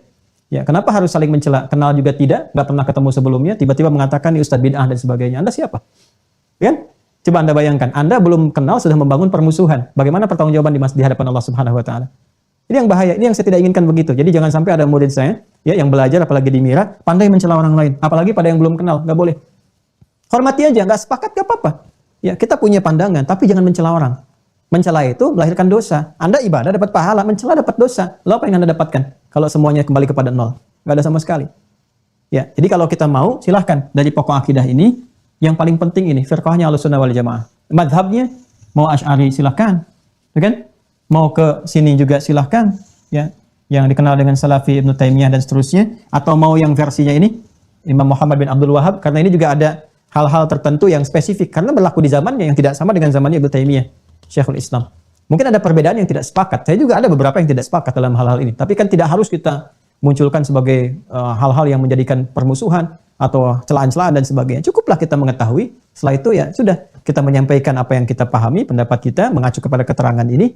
Ya kalau tidak sama ya tetap kita di jalur yang sama Ahlussunnah wal Jamaah. Jangan saling berperang apalagi gitu kan dan seterusnya. Nah, insya Allah teman-teman sekalian itu yang penggalian bisa kita tampilkan. Cukup hangat pagi ini, tapi mudah-mudahan bisa dipahami dengan baik. Ya, dan kitab-kitab kita juga merujuk ini Al-Ibanah. Ya, sampai ke Syekh Muhammad bin Abdul Wahhab itu kan nggak ada banyak kitab yang dituliskan, cuma catatan Rasail. Ini saya punya nih, Kasyfus Syubhat fit Tauhid. Ini Syekh Muhammad bin Abdul Wahhab. Terus yang diajarkan di sekolah-sekolah yang mengacu ke sini ini Rasail Syekh Muhammad bin Abdul Wahhab rahimahullah. Ini ada kita punya banyak versi-versi buku-buku, tapi yang mau saya katakan Ibnu Taimiyah juga kita nanti tunjukkan kepada Anda Majmu'ul Fatawanya seperti apa. Risalah Tazkiyatun Nafas ada. Kita dari riset, kami ini dari riset. Ya, bukan hanya nebak-nebak begini, tidak. Kita ini kitabnya ini, sejarahnya ini, risetnya ini. Ya, pada tanggal itu ada kejadian apa, pengaruhnya bagaimana, secara geopolitik seperti apa, geostrategisnya bagaimana. Itu sampai ke situ kita kaji, sampai orientalisnya. Jadi kalau Anda tanya pada saya di situ ada orientalis namanya siapa di zaman itu, kita bisa tampilkan. Sampai ke sini sekarang pun itu masih ada nasabnya tuh, ya. Nanti ada babnya sendiri setelah masuk ke situ. Yang ingin saya sampaikan adalah Sekarang kita sudah tahu, khatam kita. Jadi kurikulum akidah kita adalah kurikulumnya Ahlus Sunnah wal Jamaah. Ingat ya? Kurikulumnya akidah yang dijaga Ahlus Sunnah wal Jamaah, bukan Syiah, ingat. Bukan Mu'tazilah. Kita berbeda dengan Syiah. Ahlus Sunnah wal Jamaah kita berbeda. Ya, kita berbedanya di apa? Di pokok-pokok imannya sudah beda. Di sana ada maksum, imamah, kita tidak ada. Ya, imamah dalam konsepsi praktikal fikih itu ada, tapi bukan masuk bab akidah. Ya, imam itu mesti ada. Imam dalam sholat ada imam, dalam pemerintahan ada imam. Cuman konsepsinya nanti penerapannya dari fikih, di muamalah, bukan ditarik ke akidah. Kalau ke akidah sudah nambah rukun, jadi masalah. Ya kan? Nah, jadi aliran-aliran yang di luar itu kita tidak masuk di dalam. Jadi kalau Anda tanya akidah Ustaz Adi apa? Ahlus Sunnah wal Jamaah. Gitu kan? Nah, itu gambarannya. Jadi saya bukan Syiah, saya bukan Mu'tazilah, bukan Jabariyah, bukan Qadariyah dan seterusnya. Ya, jadi ini konsepsi turunan. Pemahamannya silahkan, bisa Anda ambil mau yang mana. Ya, kalau saya sampai hari ini saya berprinsip untuk mengembalikan semua hal-hal yang kita pahami itu sesuai dengan pemahaman-pemahaman awal. Kalaupun dibutuhkan keperluan untuk melawan logika-logika itu, maka gunakan ini takwil yang sudah terkonfirmasi, jangan takwil yang asal dan sebagainya. Ini semua terkonfirmasi semua, ya. Jadi di sini kita bisa temukan teman-teman sekalian unsur sinergitas, penyatuan, kekompakan, kebaikan, karena semua akan bertanggung jawab dengan pilihan dan amalnya sendiri. Tapi kalau Anda sibuk dengan mencela orang, menghadirkan keributan dan sebagainya, Anda repot tanggung jawabnya. Jadi kalau dibawa ke dunia yang lebih luas lagi, nah ini yang kita sesalkan. Ya, banyak nanti ya macam-macam lah, sampai sahabat aja kan jadi tertuduh. Kenal juga enggak dengan sahabat sudah menuduh, sudah mencela. Enggak pernah ketemu, enggak pernah kenal sudah mencela sahabat Muawiyah, apalagi mencela Abu Bakar, mencela Umar. Anda siapa gitu? Ketemu aja enggak pernah gitu kan? Ya sekukunya aja enggak nyampe gitu amalannya. Ini yang kita khawatirkan terjadi seperti itu. Ya. Nah kalau ranah-ranah yang spesifik pembahasannya biarkan di ranah ulama. Awam enggak usah ikut-ikutan. Nah, jadi persoalannya sekarang itu ada ustadz-ustadz yang kadang-kadang menampilkan ranah itu di masyarakat awam, ini pada ribut lagi. Ya, membahas tentang ain Allah, ngapain dibahas-bahas yang seperti itu gitu kan? Itu udah dicukupkan, udah selesai babnya. Kalau mau disampaikan, sampaikan. Tapi jangan ditampilkan nyinggung-nyinggung yang begini, nggak diberikan pemahaman utuh. Ya, jadi nyampaikannya ini paham kita, yang ini pahamnya dolah, sesat ini ya, itu jadi memicu keributan di bawah. Ketika dibawa kemanapun, jadi beda semua nanti. Udah secara akidah bermasalah nanti pemahamannya, nanti di fikih dipraktekannya ribut lagi. Pemahaman Hambali dibawa misalnya ke tempat yang Syafi'i, ya pasti akan ribut. Ya, pasti akan ribut. Yang ada itu fikih. Kalau jadi ada yang kalau belajar di Hambali, datang ke tempat Syafi'i, belajar fikih Syafi'i. Jangan fikih Hambali dibawa ke situ. Belajar fikih Syafi'i, dipraktekkan di situ, lalu diterangkan masyarakatnya. Di belahan lain di bumi itu ada yang begini, jalurnya begini, itu akan lebih bijak disampaikan. Walaupun secara pribadi mengamalkan Hambali, enggak ada masalah. Ya, jadi itu yang saya maksudkan ya. Ini manhajnya seperti itu. Kalau mungkin kurang berkenan bagi sementara orang, ya saya mohon maaf. Mungkin itu kekurangan saya yang belum bisa memberikan penjelasan lebih baik. Ya mungkin ada guru-guru lain yang bisa memberikan keterangan lebih baik. Itu kelemahan yang semoga Allah mengampuni. Ya, tapi saya ingin mengajak bahwa jangan sampai perbedaan seperti itu menjadikan kita tuh saling mencela, ya atau saling bermusuhan dan sebagainya. Itu yang tidak tepat. Logikanya di mana gitu kan? Terus logika iman, logika Qur'annya, Anda ngaji Qur'an, ngaji sunnah, tapi melanggar Qur'an dan sunnah. Ya kata Quran jangan terpecah belah, terpecah belah. Kata Quran jangan mencela, Anda mencela. Ya ayyuhalladzina amanu la yaskhau min qaum. Hai orang-orang beriman jangan saling mencela. Anda mencela berarti melanggar Quran. Terus Anda mengatakan ngaji Quran, ngaji sunnah, di mana sunnahnya? Mana Qurannya? Ya, wa'tasimu bihablillahi jami'an wa la tafarraqu. Bersatulah dalam tali Allah dengan Al-Qur'an. Jangan terpecah belah. Ya, ini kau bisa ngaji Quran, ngaji sunnah, pulang-pulang ke rumah pecah belah suami dengan istri. Ya, dengan tetangga jadi ribut dan sebagainya. Ini di mana gitu persoalannya? Nah, ini yang harus kita luruskan kembali sehingga harmoni itu tercipta. Ya kalau Anda sepakat dengan saya silahkan bisa mengaji, teruskan, baik kita buka semua referensi dan sebagainya untuk menampilkan kemuliaan. Nah secara singkat ini kurikulum kita, akidahnya itu yang kita terangkan. Ya kalau Anda sepakat silahkan, gitu kan? Alhamdulillah teruskan. Dan nanti kalau mau lebih dalam pun nanti dengan kita ada rumusan-rumusan. Ini nanti akan saya bukukan. Ya sudah kita berjalan ini. Nanti kita ada wawasan dan sebagainya, turunan-turunannya. Kalau mau didetilkan nanti ada ngaji-ngaji terbatas untuk detil supaya ini loh, ini yang berbeda tuh di sini, ini yang mungkin ada persoalan di sini, ini perdebatan ulama masa lalu begini, ada ulama aja berbeda pendapat ada, biasa saja gitu. Di fikih, di akidah juga ada. Tafsirnya itu Al-Imam Al-Bukhari ketika beliau menjelaskan tentang bab surah Al-Qasas ayat 88, kullu syai'in halikun illa wajhu, jadi semuanya hancur kecuali wajahnya. Itu ketika beliau mengatakan illa mulkahu, itu ramai sekali dibahasnya. Ya, yang aliran karena Al-Bukhari itu jadi patokan, ya, patokan hadis yang paling utama. Jadi versinya ini kelihatan nanti coraknya. Syekhul Islam Ibnu Taimiyah itu menjelaskan mulka itu dibawa ke kata asal, tetap dikembalikan ke asal. Ya. Yang ini menjelaskan yaitu takwil katanya. Itu terkonfirmasi semua. Jadi Imam Al-Bukhari ingin menyatukan di satu titik tuh. Itu jeniusnya beliau itu. Ya. Tapi yang kekinian tuh jadi aneh. Saya juga melihat loh, kenapa dibaca jadi salah? Orang-orang dulu bacanya mulkahu, orang sekarang ada yang baca malikahu. Dari mana jadi malika? Jadi ya itu ada terlalu memaksakan gitu pembacaan sehingga keluar bergeser dari konteksnya. Nah ini yang saya maksudkan. Tapi ini bukan ranah pembahasan awam. Makanya Anda kalau saya sampaikan pun Anda ikut bingung. Kenapa? Karena ini di mana babnya, ini maksudnya kemana? Itulah yang saya maksudkan. Jadi kalau masalahnya masalah keulamaan dibahas di kalangan khawas ulama. Kalau awam, masalah-masalah umum yang didapatkan. Karena awam nggak dituntut dengan yang seperti ini. Jelas ya? Jadi kalau Anda mendapatkan salafi itu maksudnya yang tadi saya katakan. Kalau Anda mendapatkan ini Asy'ari itu yang tadi saya jelaskan. Jelas ya? Ya, kalau Anda apa? Ya, saya mah Asep, saya Nina, saya Nia, Ahlus Sunnah wal Jamaah gitu. Jelas ya? Itu yang saya maksudkan. Semoga Allah meridai kita semua. Jadi tuntas bahasan kita. Tinggal kita kembali ke kurikulum awal aja. Jadi supaya yang paling enak itu khuruj minal khilaf, keluar dari perdebatan, keramaian, kembalikan ke konsepsi awal. Udah kuatin aja yang 6. Gak usah ribut masalah ini. Ya, sibuk diri kita dihabiskan hanya untuk membahas wajah itu apa, yad apa, istiwa itu apa. Itu hanya menghasilkan perdebatan-perdebatan yang bisa mereduksi nilai keimanan. Yang paling inti itu rukun iman. Yang pelajaran awal 50 video. Insya Allah Anda 50 video itu belajar dengan baik, nggak akan pernah sibuk dengan ini, dan insya Allah selamat. Insya Allah selamat. Ya, itu aja kurikulum yang terbaiknya di 50 video awal sebelum sampai ke masa ini. Dengan demikian berakhir pembahasan pokok terkait dengan perjalanan akidah. Tinggal kitab-kitab saya tunjukkan. Nanti beberapa bisa saya munculkan termasuk keterangan-keterangan syarah di ulama Indonesia. Ini misalnya ada yang Asy'ariyah juga ada syarahnya. Ini kan yang di Mesir kurikulumnya. Nanti ada yang lain-lain termasuk Imam Al-Ghazali, Muhammad Al-Fatih, tahu Muhammad Al-Fatih? Ya, yang menaklukkan Konstantinopel, mengambil nubuat Nabi. Nabi kan katakan akan ada yang menaklukkan Konstantinopel. Ini orang yang terbaik, pasukan terbaik dan sebagainya. Itu Asy'ariyah. Itu Asy'ariyah. Nah, jadi bagaimana Anda bisa mengatakan misalnya ini yang terbaik, bagus, tapi akidahnya menyimpang? Bagaimana Nabi memberikan nubuat pada yang akidahnya menyimpang? Ya kan? Ya kan nggak mungkin gitu, ya. Tapi juga jangan salah, Imam Taqiyuddin Syekhul Islam Ibnu Taimiyah itu orang soleh, orang baik, yang wafatnya juga dalam keadaan membaca ayat Al-Quran, ya, dan berjuangnya baik, tidak ada penyimpangan dan sebagainya. Ya, bagaimana orang-orang yang meninggal dalam ketaatan juga disebut menyimpang? Jadi itu yang saya maksudkan. Ya, jelas ya. Jadi ini saya kira selesai. Insya Allah berikutnya kita masuk ke zonasi untuk pengayaan dan masuk kepada bab fikih. Kalau bab fikih sudah kepada ibadah, jadi manhaj kami di Mira mengajarkan akidah hanya akan mencukupkan kepada kurikulum pokok rukun iman itu. Itu yang paling gampang. Dan itulah kejeniusan Said Sabiq, ya, Syekh Said Sabiq itu jenius, tidak membawa kepada persoalan ini tapi mencukupkan kepada kurikulum awal. Itu sebetulnya kurikulum dasar yang harusnya mantap di setiap orang Islam. Rukun imannya itu yang jangan goyah. Ya, adapun detil-detilnya itu jadikan pengetahuan, wawasan saja, sejarah dan sebagainya. Jadi demikian ya, murid-murid saya tidak boleh ada yang saling mencela, tidak boleh ada yang membangun perselisihan, dan kita memahami dengan wawasan sejarah sehingga berkehidupan yang berintelektual. Ya, jadi cerdas itu adalah anugerah, bodoh itu pilihan. Jadi kalau sudah diberikan anugerah, jangan memilih yang bodoh, ya. Jadi itu yang saya sampaikan. Terima kasih untuk perhatian di hari ini. Pembelajaran kita semoga diridai Allah Subhanahu wa taala. Kalau yang benar dari Allah dan Rasulnya, kalau salah itu mutlak dari saya, mohon dimaafkan. Dan semoga Allah memperbaiki apa yang kurang di antara kita, menyempurnakan apa yang belum sempurna, dan menunjukkan jalan kebenaran yang terbaik sampai wafat dalam keadaan husnul khatimah. Terima kasih. Bertemu insya Allah esok hari dalam pembahasan awal fikih, ya, dan sudah masuk kepada bab yang baru. Dan insya Allah Sabtu Ahadnya masuk kepada pembahasan di zonasi. Ya, sudah mulai berlaku bagi teman-teman yang baru terhubung, belum terhubung dengan Mira. Saya melihat tinggal 700 kuotanya.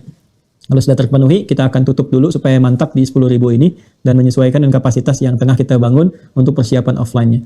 Demikian, terima kasih. Dan Senin besok juga saya akan mulai tunjukkan kepada teman-teman keterlibatan kita untuk membangun pesantren, ya, yang pesantren yang Miranya. Kalau sekarang SD insya Allah sudah mau selesai. Saya baru bisa menyiapkan ruangan untuk offline aula, tapi nanti kalau pesantren ini sudah jadi, saya kira insya Allah cukup sekali menampung kapasitas kalau ingin nanti ada summer misalnya kajian khusus, ya, atau nanti ada daurah dan sebagainya, atau undangan-undangan zonasi, insya Allah cukup, dan bisa langsung bertempat tinggal. Jadi ada kajian 2 pekan, sebulan tinggal di pesantren, jadi kayak nyantri, bukan kayak nyantri betulan.